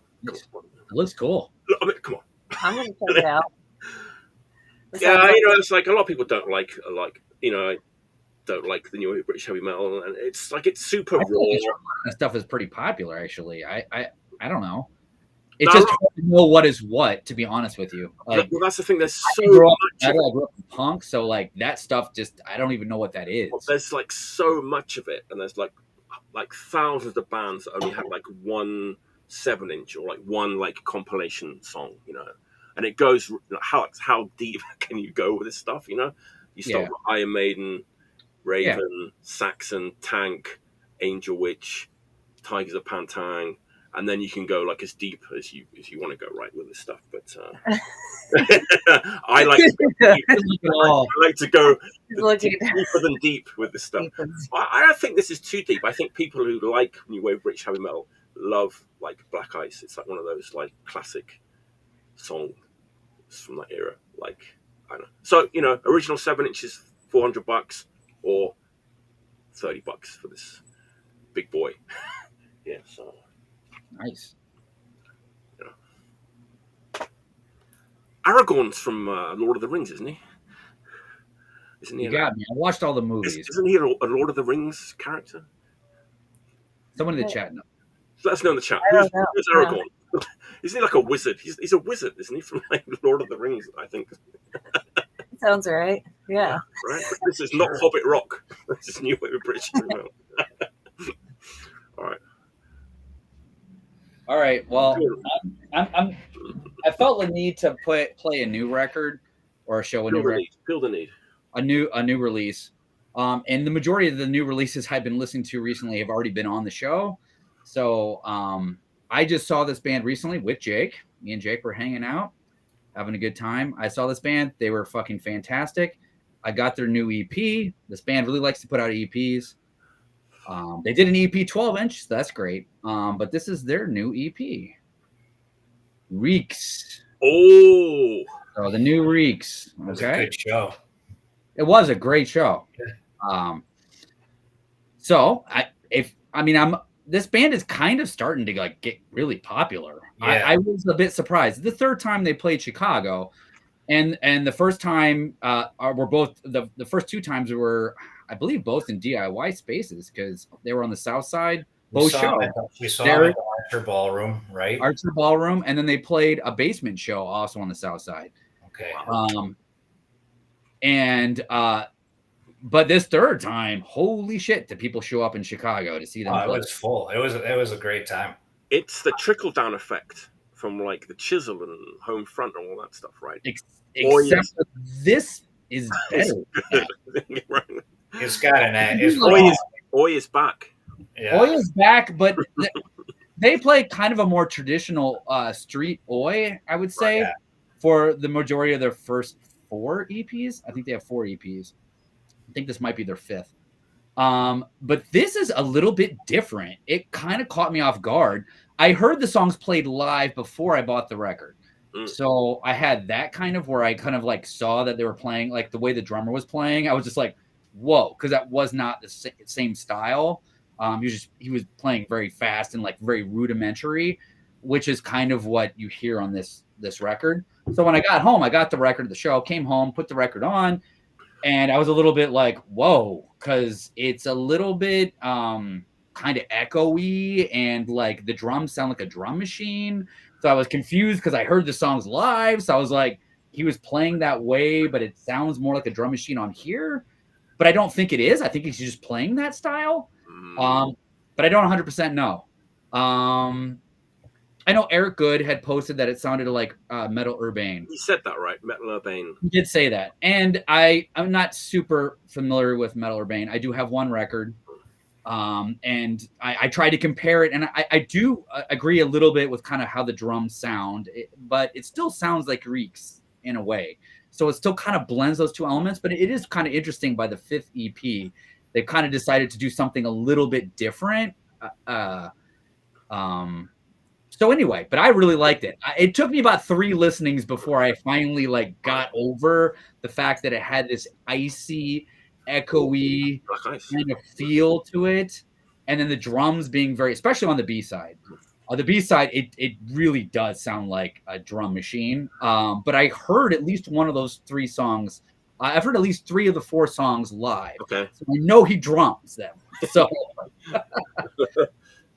but I think it's great. I think it's a really, really good record, and it kind of caught me by surprise. And they put this out, and all of a sudden, like they're like 120 people show up to their shows. It's just kind of a little bit. I don't know really like if that's because of the change in sound or what, or like you said, if it's a Chisel home front. I think there is a little bit of like like French Oi's blowing up, and like it's like I don't know. I think there's a bit of a buzz going on around. We saw that show too in Chicago, the Chisel Homefront show.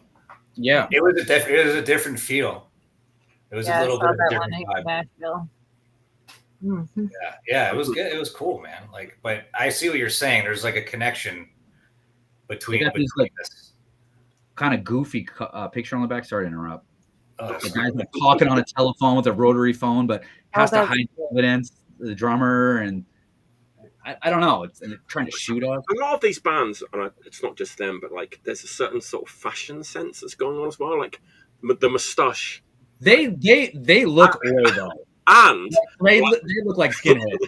Not only that though, but like the t-shirt sort of tucked into the slightly high trousers with the moustache. It's a kind of thing that I've seen a lot of bands do. Chubby and the Gang sort of have that going on a little bit. Like, they do. It seems to be like a thing. I guess there's a lot of bands, at least like that, don't look like they're skinheads. That are saying that they're skinheads and playing skinhead music.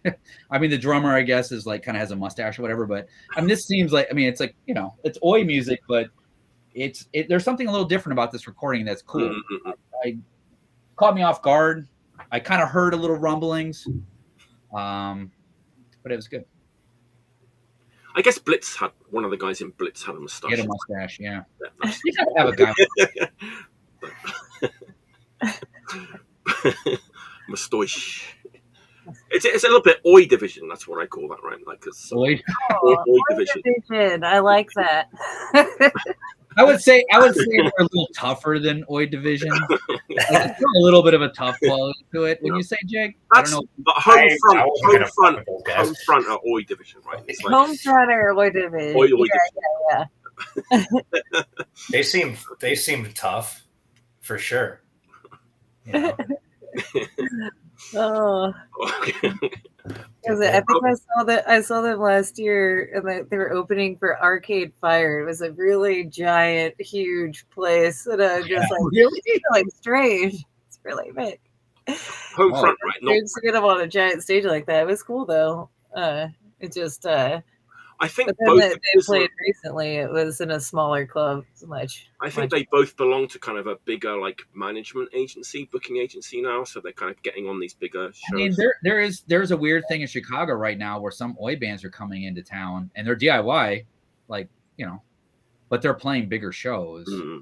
So it seems like there is a tapping in that's going on. There definitely is. There's a. Which band played with Arcade Fire? Was it Homefront or was it? Homefront. Yeah. Oh, okay. I believe that. I went in and they recognized me. I was like, I haven't seen you in 10 years. How do you know? I was like, I haven't seen you forever. But it was. Yeah, I picked up some of the records. And it was just like, okay, yeah, it was oi division. You nailed it. Yeah. I'm trademarking.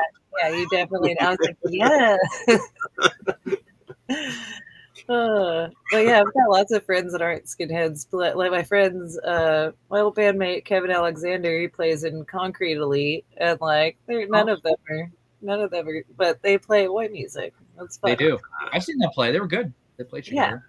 Yeah. With the Repos, I think. Really? Yeah. I actually ran into him. I think it was at the. Oh, was it the Chisel show? It was maybe the Hard Skid show or something. Something happened out here, and I just saw him randomly. Like, what are you doing? And it was great. But yeah, there's. I think they're going on. Did they play recently? Who? Or are they on tour now? I forget. I don't know. Months ago. Homefront? No, Concrete Elite. Oh no, this was a while ago. This was like last spring. Was that at like Subterranean? Yeah, okay. Yeah, I missed it. Oh, let's see. All right, Jasmine, what's your third pick? Oh, it's my turn. Yeah. I was like, we're just talking about music. We're just talking. Just talking about music. That's all I was gonna do. Oh, I was gonna bring up. I don't remember what year. Oh, yeah, yes. The Stop. Hey, there we go. Yeah, that's a great album. That's what I'm talking about. It is a great record. There's another one. Like since I got all my records in one place, it's like back on heavy rotation. Yeah. Sissy. And Sissy. Yeah. You sent me that record long ago. How long ago did they put this out? I mean, it has to be. I'm saying 4 or 5 years ago. Yeah. I saw him play at Blackwater, and so I bought this record. Then, did Signal Lost play? I think our reunion show in 2017, we might have played with them. That's cool. I feel like put that's the EP out, but Yeah. that record's better. yeah. I like the EP too, but it's a different singer, and I like it. It's really cool. Yeah. Okay, I don't like this one though. I was like, this one deserves a mention, and one of another friend from that whole genre, because I haven't seen you, Jordan. I believe a member passed away too, which is a little bit sad. Really? Daniel says Lizzie. Lizzie. Yeah. Oh, That's pretty sad. that is sad. I did not know that. Yeah, pretty young. So. Well, I am spinning this. Lives on right here. I think that's important too. There's a bunch of records I have. I'm like, well, at least I put out some records, and my friends that I care about did too. Very catchy, like super very melodic. Yeah, melodic, and like it gets into a little bit like, don't you talk to me like that, mister. Yeah. But like not in a whiny or like it approaches the subject right from a female perspective, some of that stuff, which is kind of hard to find any music at all that is being in any way talking about that. It's hard to say it right, and they get their point, they get the point across, and it's super catchy.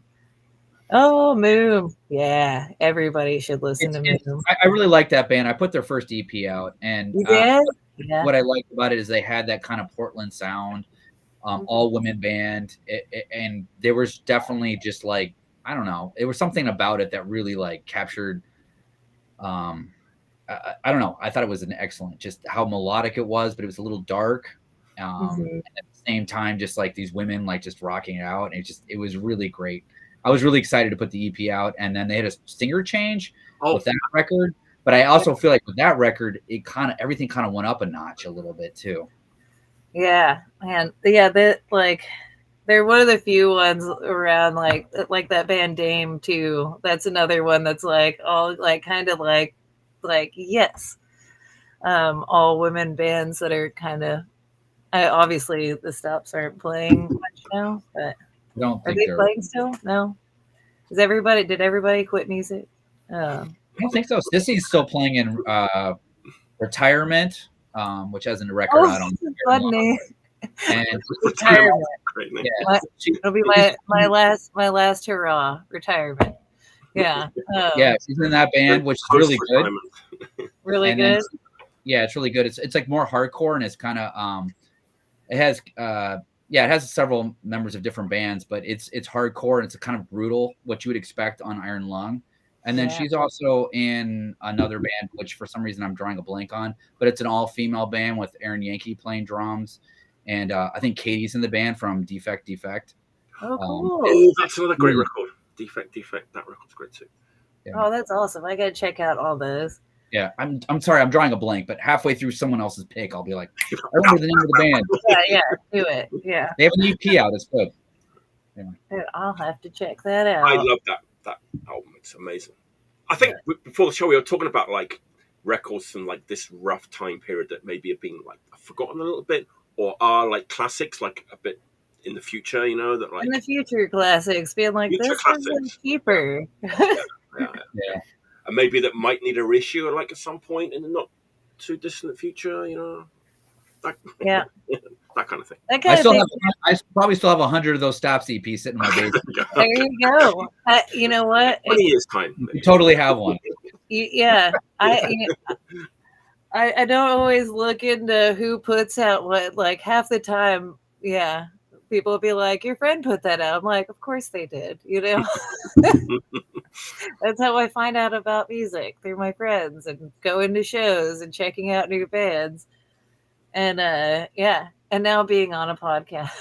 I was like, this is cool. I was like, I'm not gonna say no. We were like so happy when you appeared. Appeared out of back because I was working for 30 minutes. I was so bummed. I'm so glad I didn't stop giving it a try. I think Jordan's remembered the name of the band. Noxema. Yeah. Noxema? Like the Noxema pads? That's right. Wow. All woman pumpkin. Very good. That's amazing. A little bit more garagey, I would say, maybe in a way. I should start a band called Clearasil, and you guys should play. Not Clearasil. I'm sorry.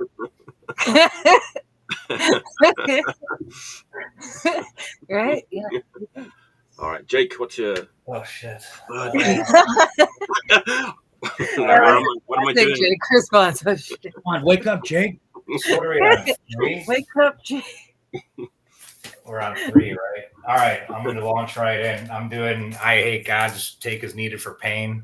Are you guys familiar with this record? You must be. Yes, I am. Yeah. Okay. I love this record. It's it gets me really charged up whether I want to do something active or whether I want to like stare at a wall and be disgusted with things. I'm not sure what I have here. I believe this is a bootleg. It did get reissued a while back, if I remember. It's not a reissue. It's definitely a bootleg. It was my buddy Aaron Aspinwall gave it to me. Him and I have listened to a ton of Eyehategod together.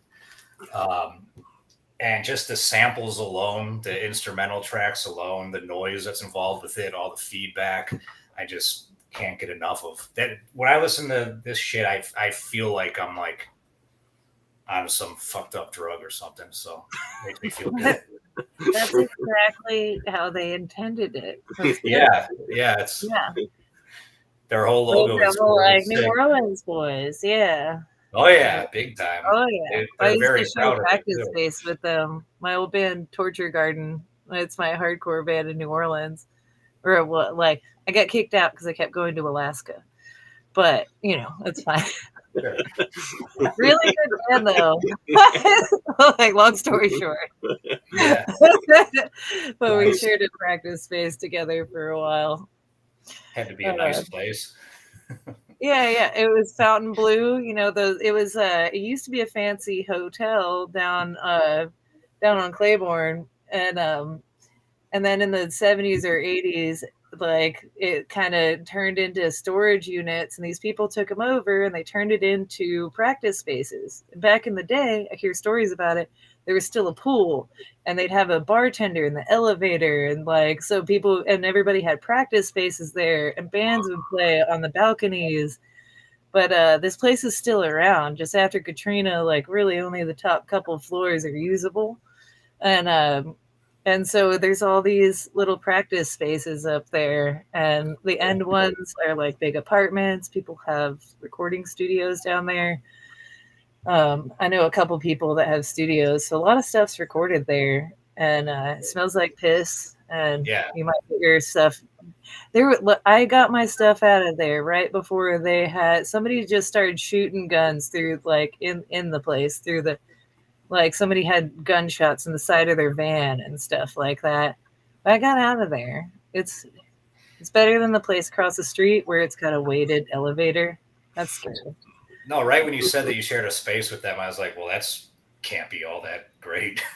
Yeah, it's very moldy. Like, yeah, one of those things. I just characters are around the block. Just get rid of a cabinet because it was just like because it lived in Fountain Blue for a couple years. It was just like the speaker molded up, and I was like, oh, I'm sad. But Jake, is that your favorite record by them or? By them, yes. By Eyehategod. They have a bunch of good records, though. Like, this is my favorite one. Great. This is kind of funny story. Like, there was a point where like Chaos UK, like became friends with Eyehategod, and like Gabba and Chaos, like they were real big fans of Eyehategod, and so like it had this like trickle down effect where because like all the Japanese hardcore punks like love Chaos UK, they would see like Chaos UK members wearing Eyehategod t-shirts, and all of a sudden all these like Japanese punks are like, yeah, Eyehategod, best band I've heard in. Like it's like they don't care about any other bands in that. It's like Chaos UK likes them now. We like them. So I don't know. I've seen that so many times, like Chaos UK connected things. It's kind of funny to see, but everyone loves Eyehategod in Japan. I've seen them a couple times, but I've seen them sometimes where they weren't very good, and I've seen them times where they've been good. The last time I saw them, they were supporting Napalm Death in Osaka, and they were pretty good. Like, yeah. Yeah, I saw them released upstairs. Will do wonders. No, I'm pretty sure they've missed like a lot of shows and stuff like this. They did actually. That band Brat, that's also from New Orleans. Have you checked them out at all? They were on tour with Eyehategod, and the singer, she's a woman, and she's got a really crazy, growly, deep voice. She had to sub in for Eyehategod for like 2 or 3 nights, I think. But that band, you got to check that out. What's the name of the band? I missed that, Jasmine. It's called Brat, B-R-A-T, and they're from New Orleans.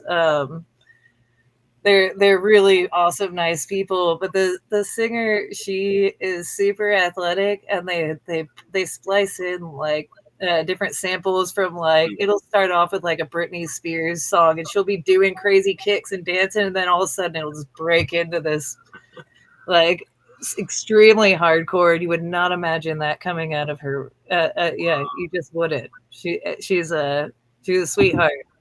But she's also like, she's just very like Barbie doll looking, and then her voice just, they tour with that. They've been touring a lot.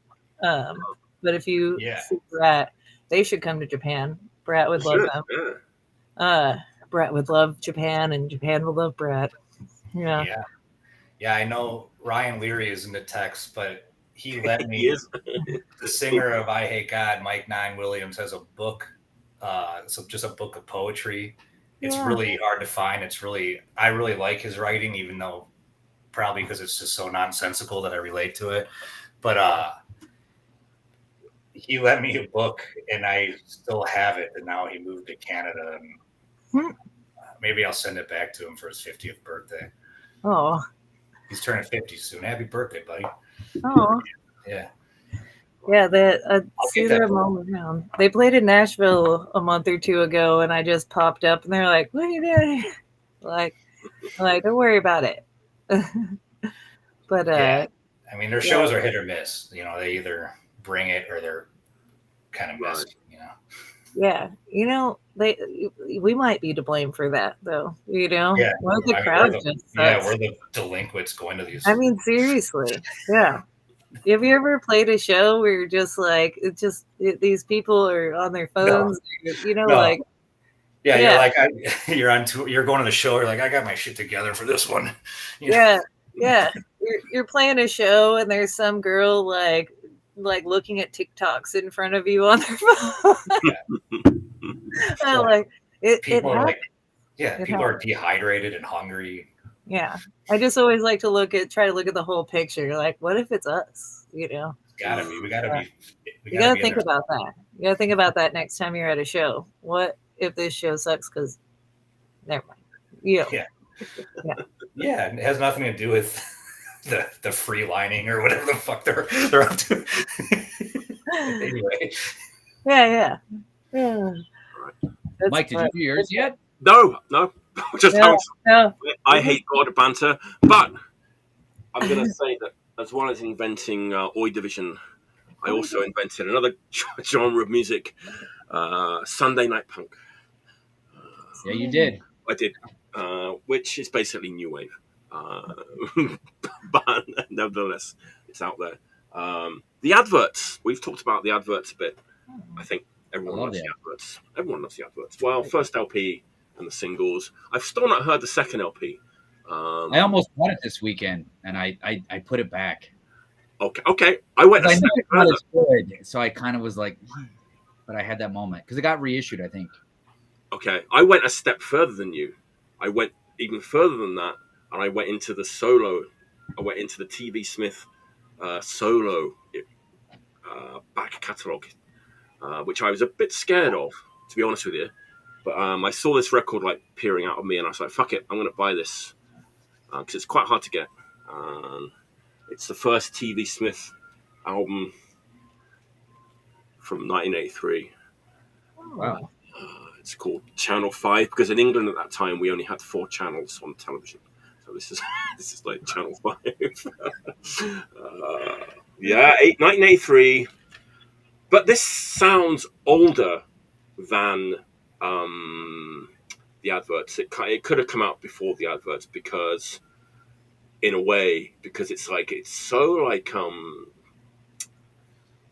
like 70s, and it's like there's a drum machine, there's acoustic guitars, and it's a little bit mellower than the adverts. But I think like the songs are just as good as like the advert songs, but it's like presented in a different way.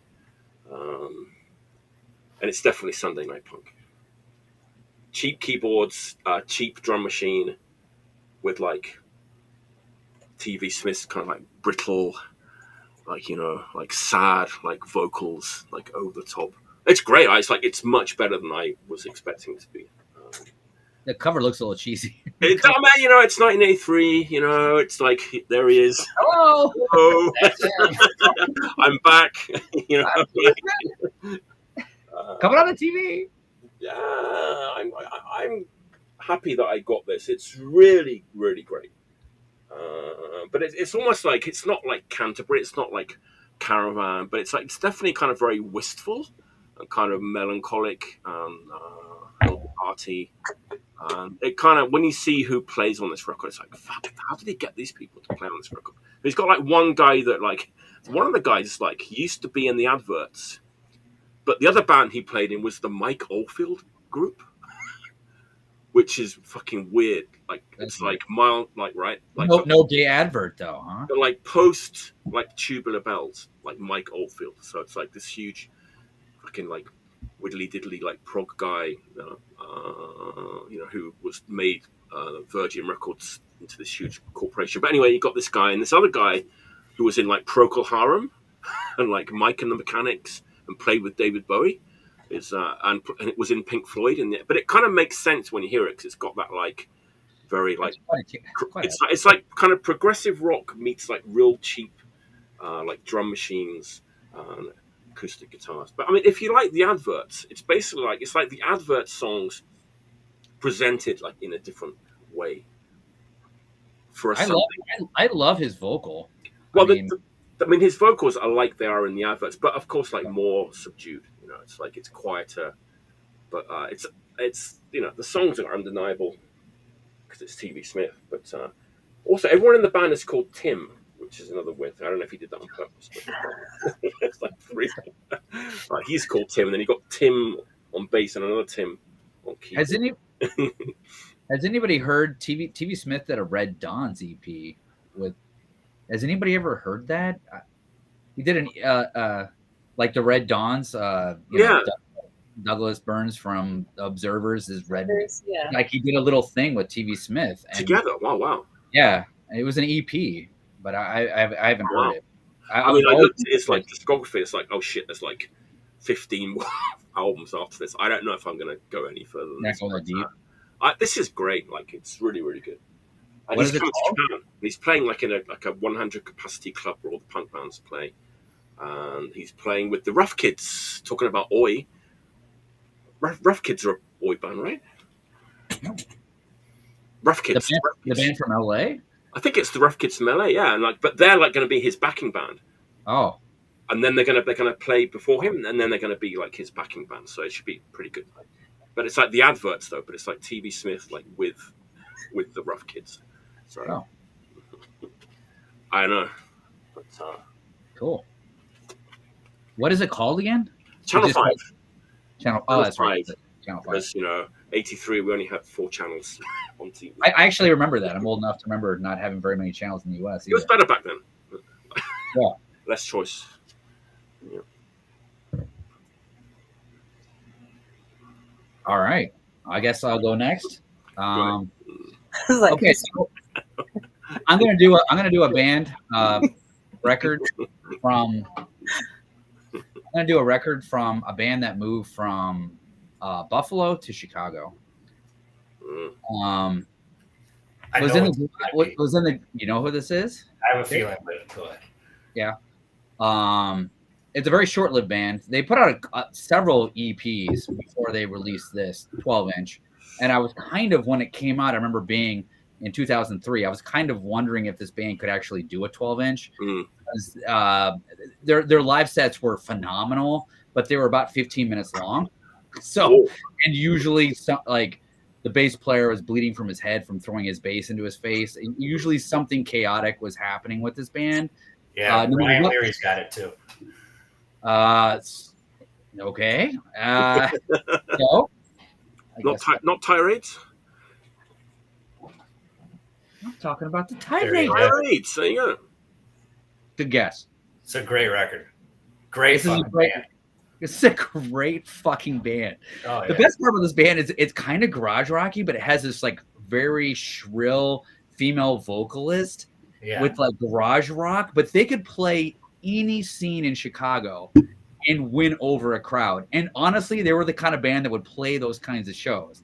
Like they would play the dirtiest DIY show that like me and Jake's bands would play. The Tyraides would be on those shows. And they would play, and honestly, they would fucking kill it, dude. Oh yeah, they were always good. Always, every time I saw them.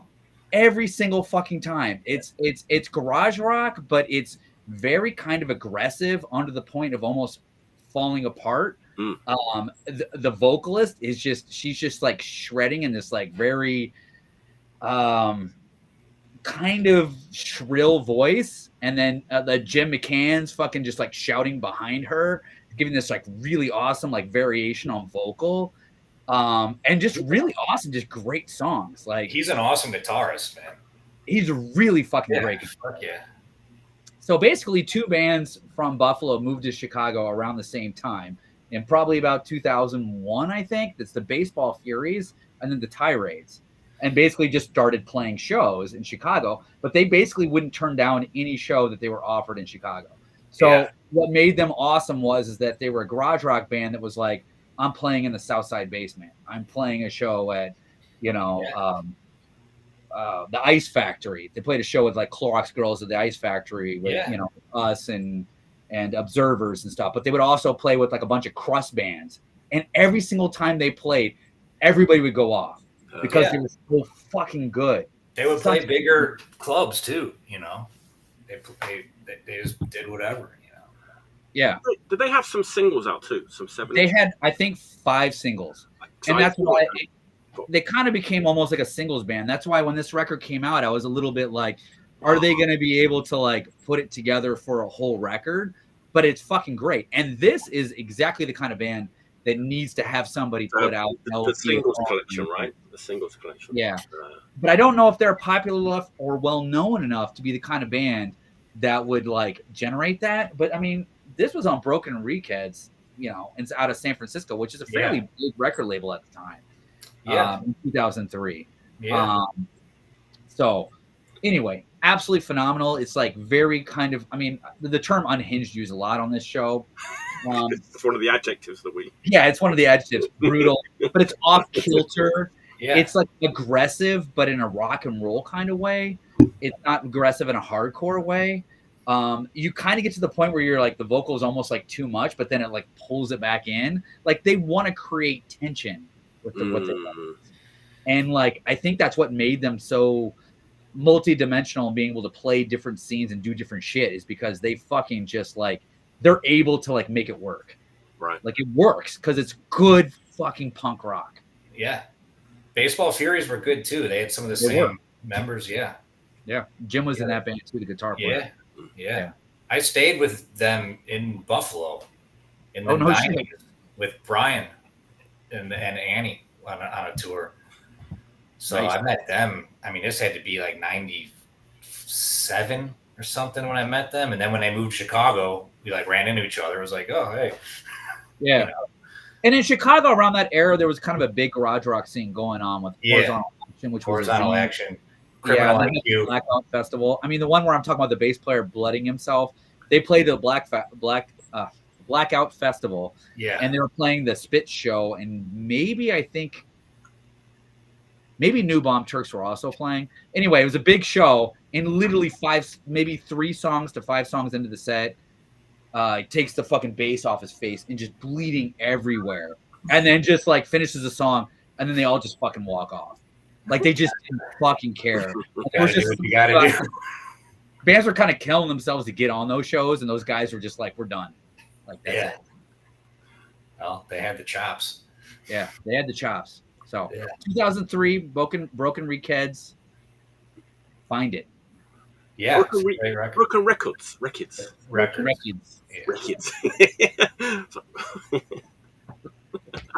That was a cool label. They put out a lot of different stuff.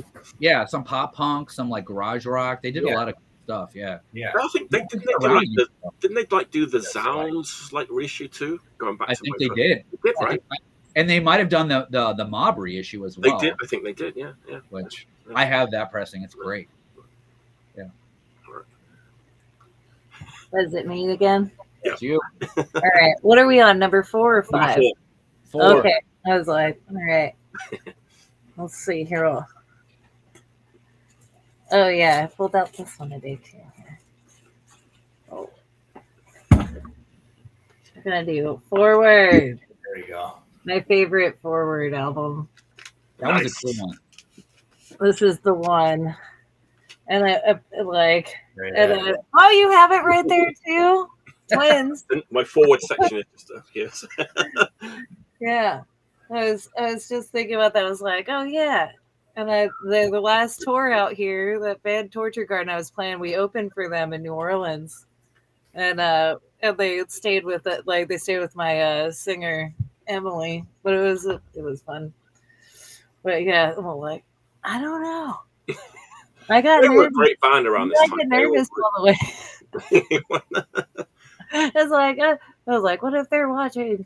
Hi. I really like there's that song, I think it's Revolution, which has that's my favorite song. That has Yumi Rin from the guy like singing on it a little bit, right?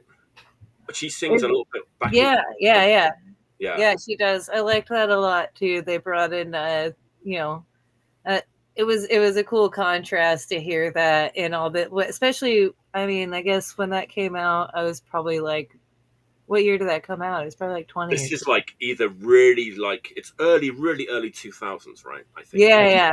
I was 2001. I think. Really? 2001. I was still in high school then. Just for like collecting. This is like the yellow version, which is the HD fact not version, right? Yeah.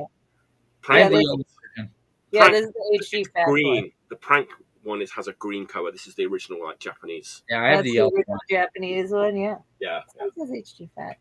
I want to say it's 2001 because I feel like that was right. It was 99 to like 2003 when they were like doing a lot of stuff. Right. Yeah, I'm thinking it was. I mean, I was still 2003. And that's like it's 8 songs, right? It's like kind of. Yeah, it's pretty short. Yeah, something like a 12-inch. Then yeah, I was still in high school when this came out. Songs. So this was my. It's 22 minutes, dude. And anybody that met me back then, which is around when I started in the Signal Loss, like, yeah, I came home, lighted up a ball, lit up a joint. I taped it and put it in a tape cassette, and I ride my bike with it.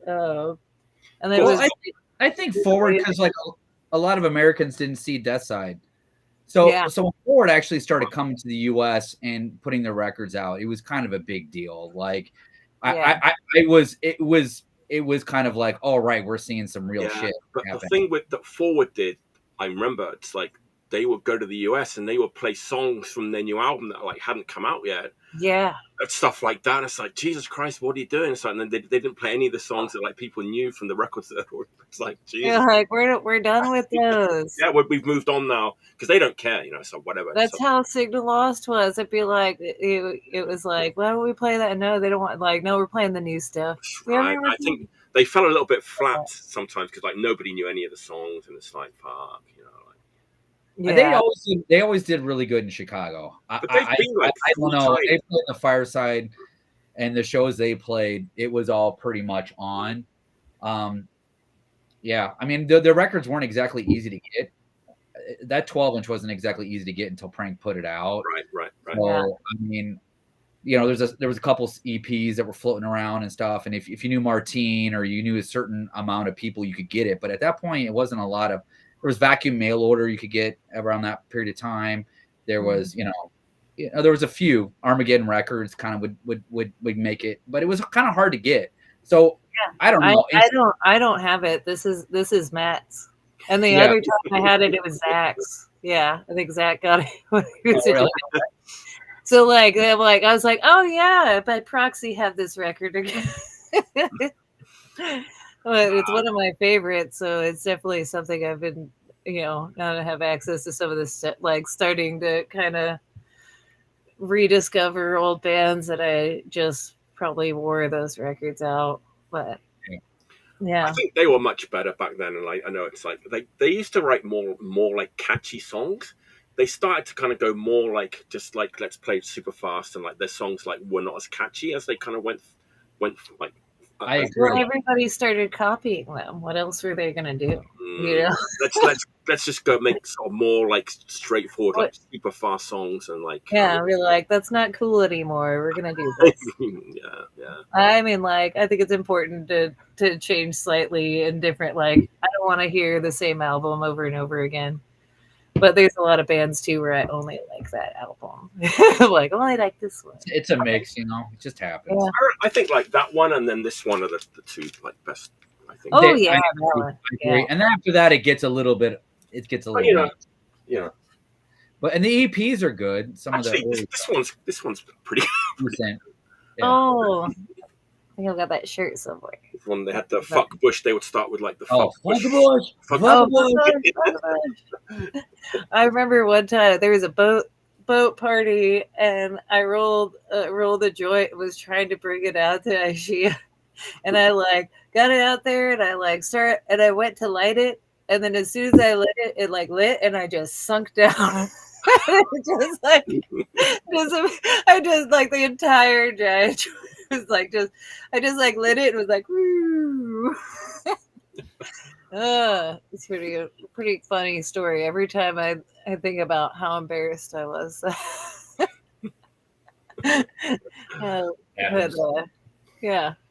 Chaos and chaos. Thank goodness Timmy put all that together. Good times.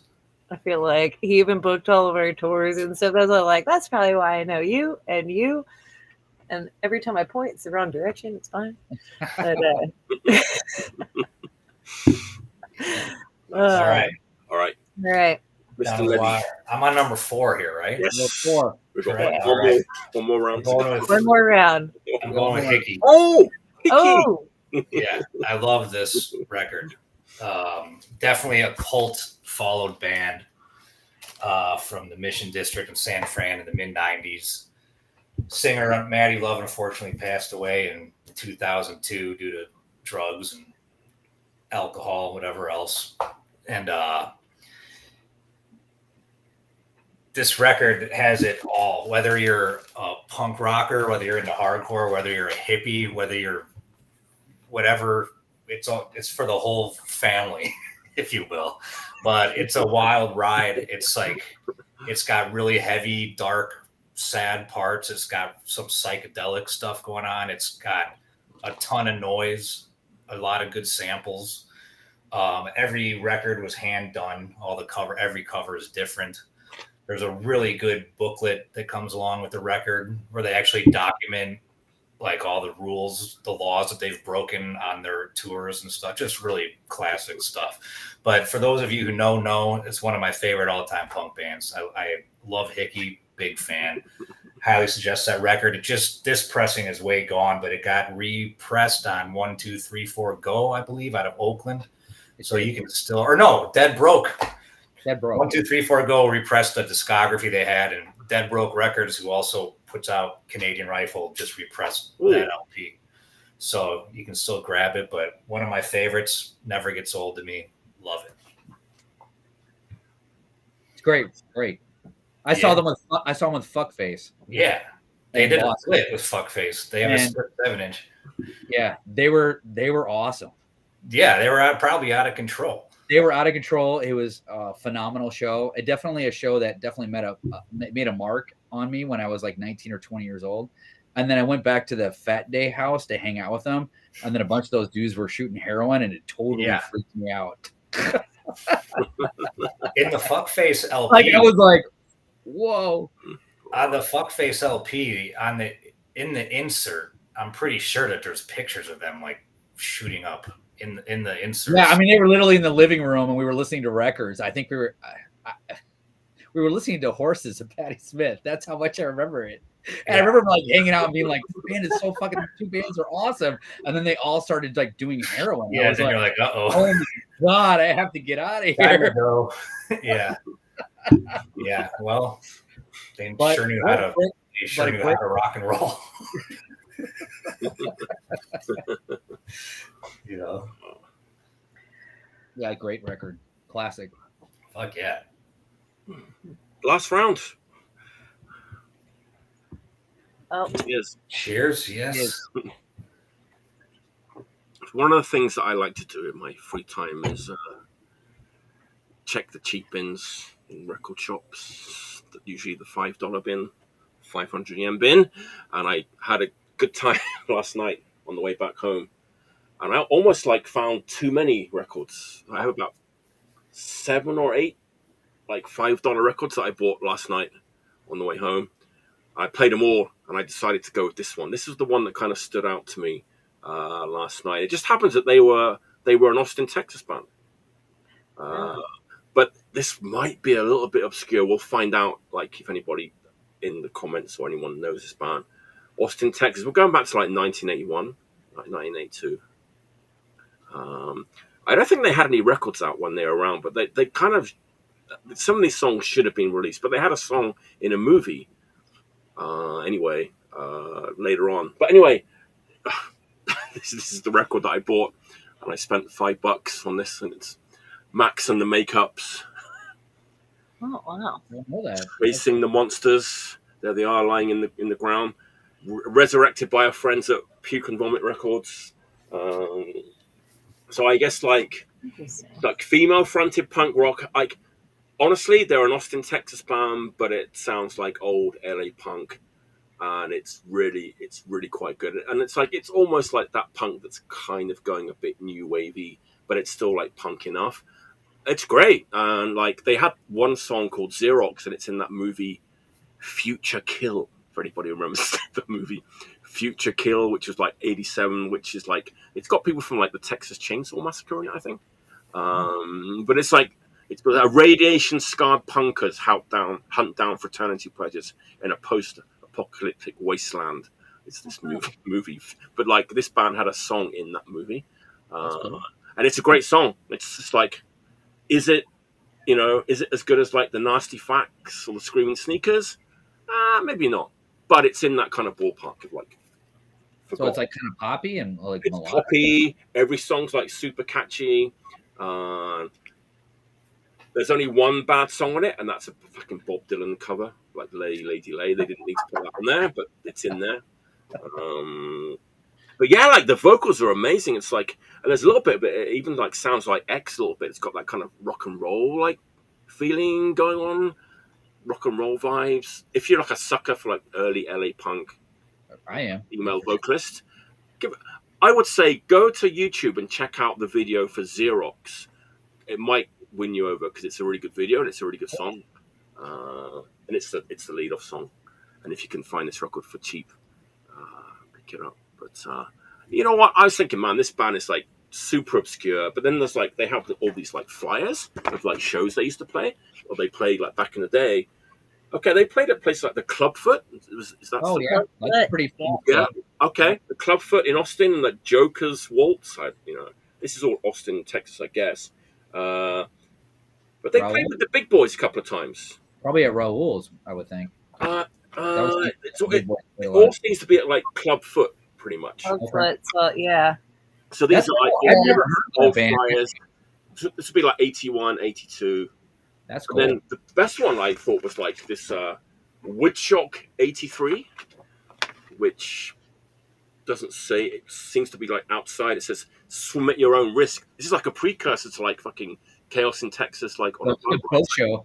Like, yeah, 1983, Big Boys, Channel 3, this band, and a bunch of bands like playing out on the open in Austin in like 1983. Sounds pretty cool, you know. It's like, that's awesome. Yeah, so I was kind of interested to find this, like all these like old flyers. They played with the Red Rockers too. That looks just like the parlor bathrooms did. They're like plastered in old flyers. A lot of them old Austin flyers. A lot of them at Clubfoot, Acne Column, DRI. Like, yeah, Big Boy Sticks. it all seems to be like most of them are like a place called the Nightlife as well. They play that. I wonder. I don't know. It's like all these other bands that are even like more obscure than this band, like the Standing Waves, the New Necks, the Capris, Stick Figures. I don't know.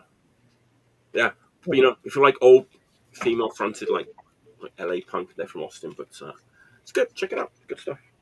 There's the back cover. So Punk and Vomit put it out. A reissue. Punk and Vomit got this together and put it.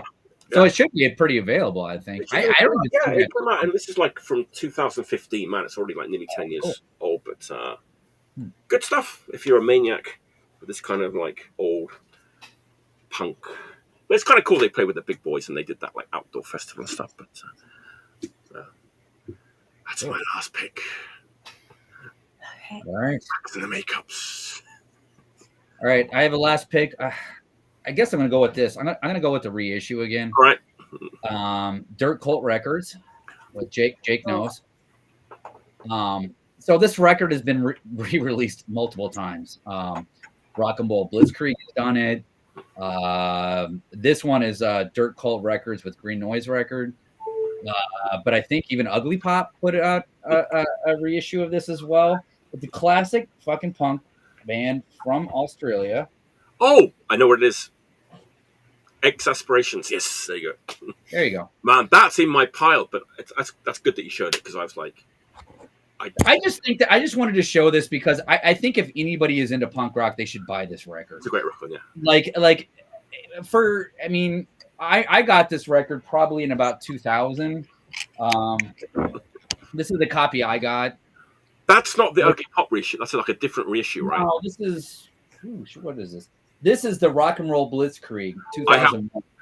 I have the exact same pressing. There you go. Yeah. And this band gets a little overlooked because they have the same exact name as a very famous LA punk band, X.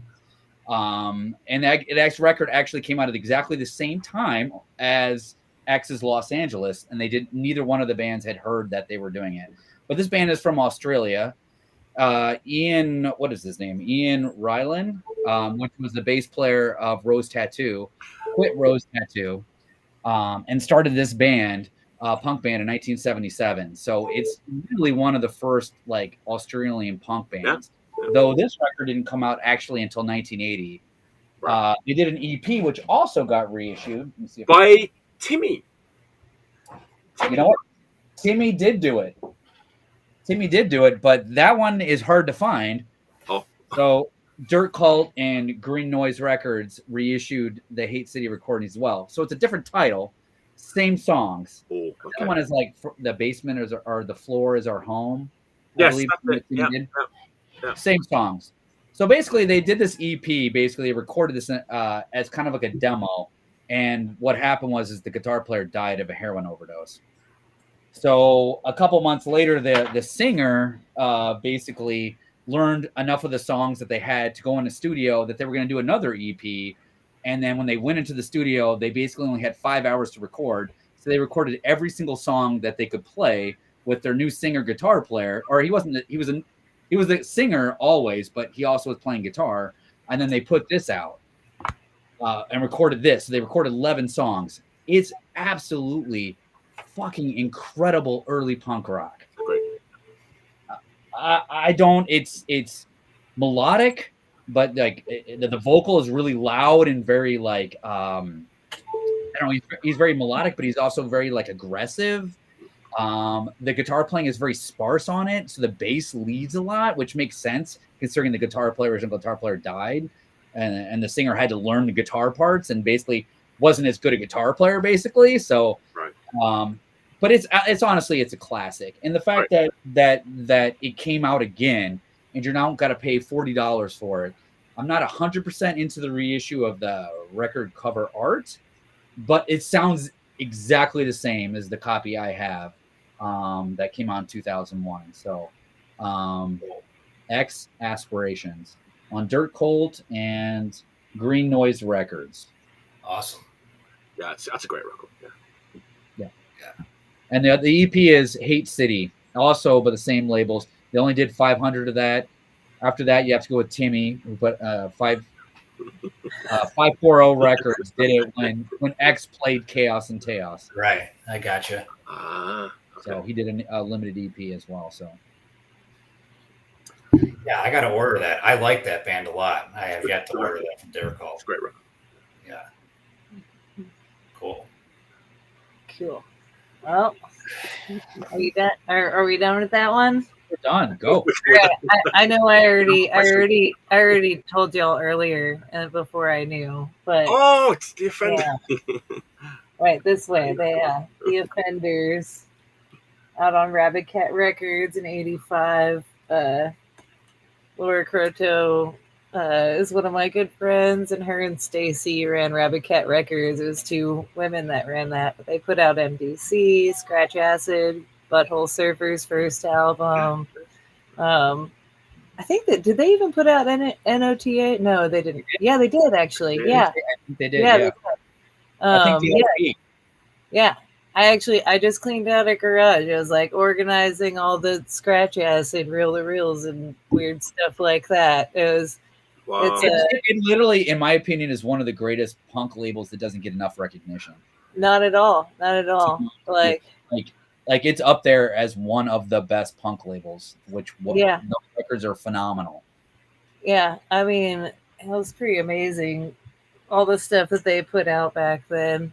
But yeah, I mean, Tony Offender, I got to meet him, and I got to see their reunion show back in the early 2000s before Mikey and Tony passed away.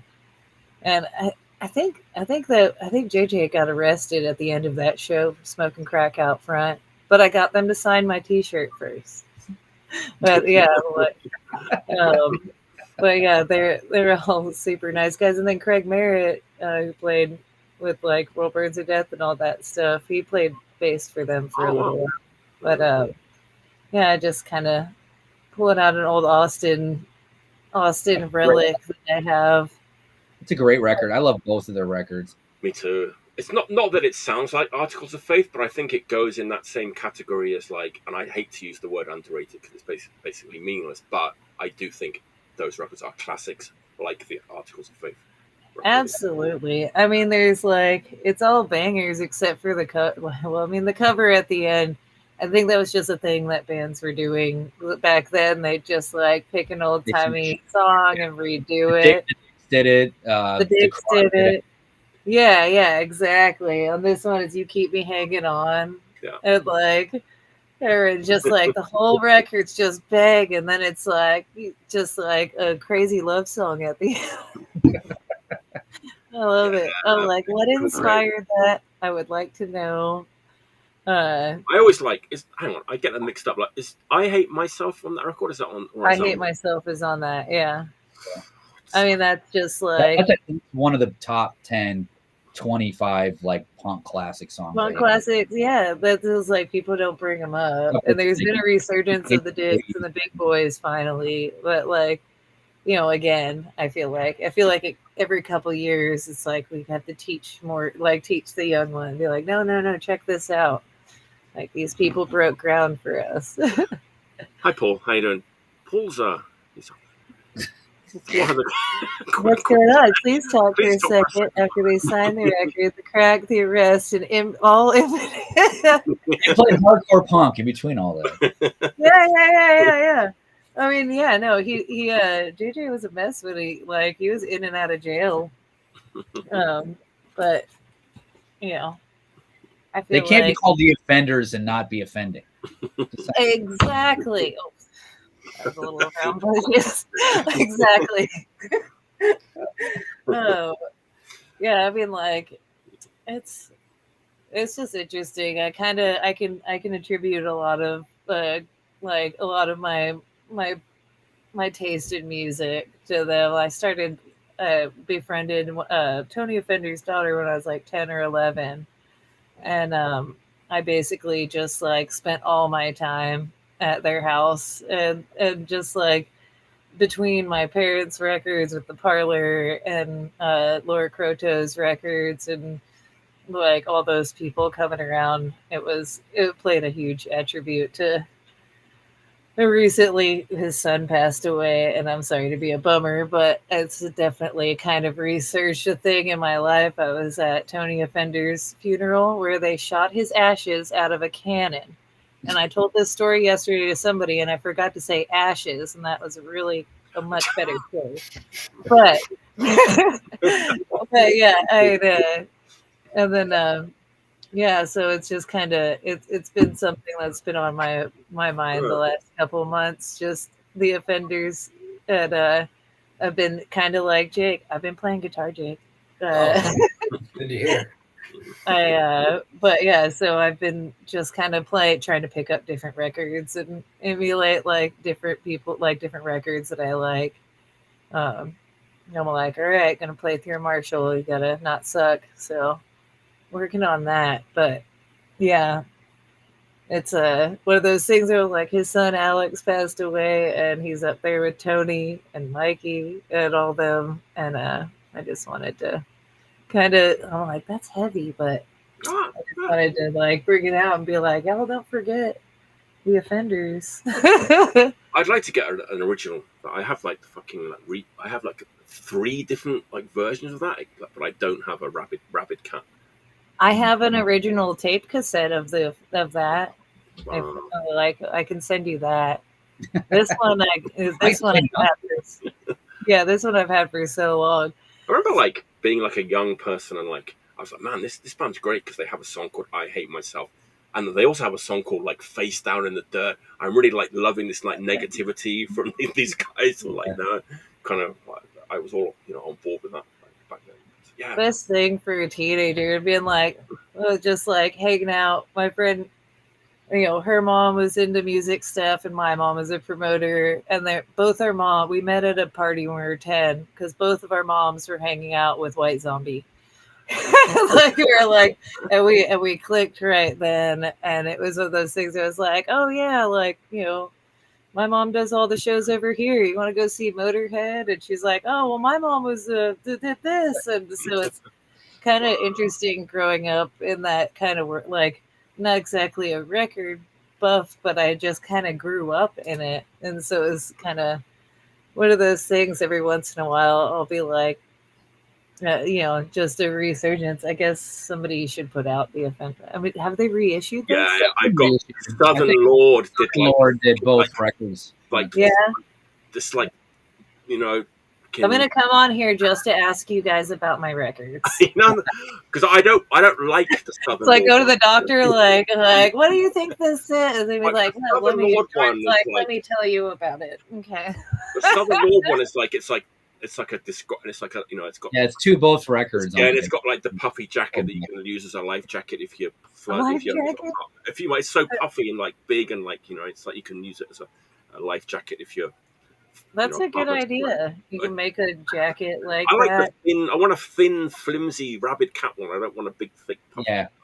Yeah. I feel like she's got a lot of Happy World and what are the other ones? About the Offenders is like if there's ever like a conversation about really amazing slow hardcore songs, they also have one of the best ones too. Yeah. I never thought about that. They're not that fast. But like you got to write, or I've got to write, or you've got to write that slow song. It could be on the other record. I forget. There you go. When push that's a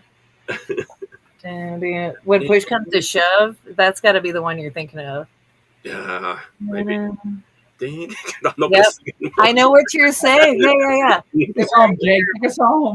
Show them. No. Yeah.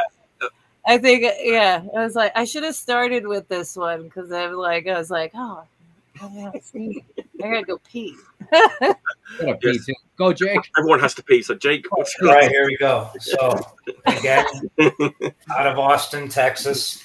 This record means it represents a good time for me. Early 2000s into the mid 2000s, used to run into these guys all over the place, whether it be in Texas, Chicago, or somewhere in between. Used to love playing with them. Still love listening to them. You guys will love this. Back to Sacred Shock LP right here. Oh, yeah. Oh You're Not With Us, it's called. There's our guys. And I still weekly we put this on, and it never gets old. I love it. It's perfect hardcore record in my somewhere. I was like, "Where's the tape? I've got it." I used to love running into those guys, man. Had a lot of good times, and we were label mates for Jordan's label, and represents a good era for me. That's funny. I picked up one of their 7 inches too. I was like, oh, maybe. I love it. I think it's great. I also picked up. Yeah, I was trying to figure out. I was like, I've got so many Austin bands. I picked up the first BSA record for a second. I was like, that one's pretty crazy. I think of Sticker Shock. I think of BSA a little bit too. Yeah, yeah. That's a CDR too. The CDR. I think they threw them out with tortillas. Like little tortilla. Yeah. Or who did that? Was that Keg Charge that did that? They just dried up tortilla. They just drew records on tortillas and threw them out. There was a whole cover and it was just a tortilla inside. Wow. It was pretty cool. The record didn't come in time, so they threw tortillas out. It was really great. Yeah, that era was fucking pretty phenomenal. I loved it. Yeah, it was a lot of fun. Yeah, yeah, it was good stuff. The label too. The label was diverse. It had a lot of different sounding stuff on it. It was a good time. Yeah. That's one band I've seen a lot on flyers and stuff from back then, and I don't think I've ever heard them. You might like it. It's actually a little bit Japanese sounding in a way. Okay. Doesn't necessarily mean you're gonna like it, but it's pummeling. Alex was in Hatred Surge, and it was some of the guys from Vasca playing on it as well. And it's really brutal but melodic. Okay. Yeah. And in a weird kind of Japanese style way, very epic sounding. The first half of the first side, I just think is awesome. The first half of side A. I mean, I like the whole record, but it starts out just really, really good. Yeah, it's really melodic, but it's hard and pummeling, and it's a really great record. They were a band that wasn't around for a very short period of time. Were extremely popular for a short period of time, and then it just kind of decimated, and it's kind of a bummer because, like you said, they have all the records they put out are good. They put out a split EP, they put out their own EP, and then that 12-inch I think is really good too. Yeah, it's a great record. Like that whole group of people, they're still super active, all making sort of those things. They're like, I'm bored of this. I'm gonna go. I admire that. And it really comes down to being able to find people you can play music with for an extended period of time. Yeah. And so that group of people, I mean, they're all just aces. So and all the bands are great. Yeah. Conocidos and all those fucking bands are fantastic. Yeah. Peace Decay came through here a couple weeks ago. Oh, their new record is amazing. It is amazing. I think I pulled that one. Oh man, I feel bad now because that was in the file. Yeah, I feel bad. That's why I was like, I don't know what to do. I'm just gonna put a big thing of records next to me and just randomly pick them out. And right, but this record is amazing. I'm gonna not try and do that right now.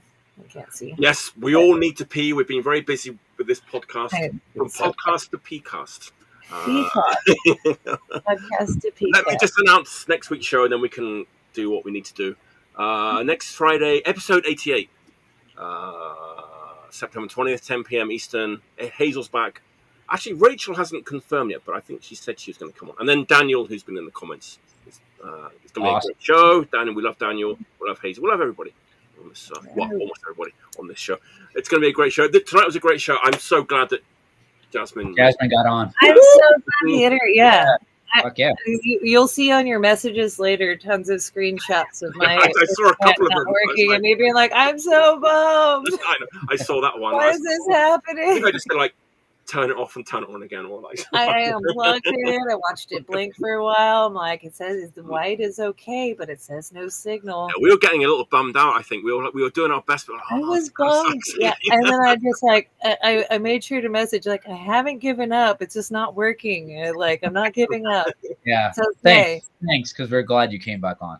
Yeah. It made it better. Yeah. Well, like an hour before, I was like, I thought it was happening right then. I was like, I gotta put my face on and plug everything. All right, let's wrap it up. Until next time. All right. Thanks for having me. We'll stick around for a bit. I'll see you in November. I'll see you around Thanksgiving.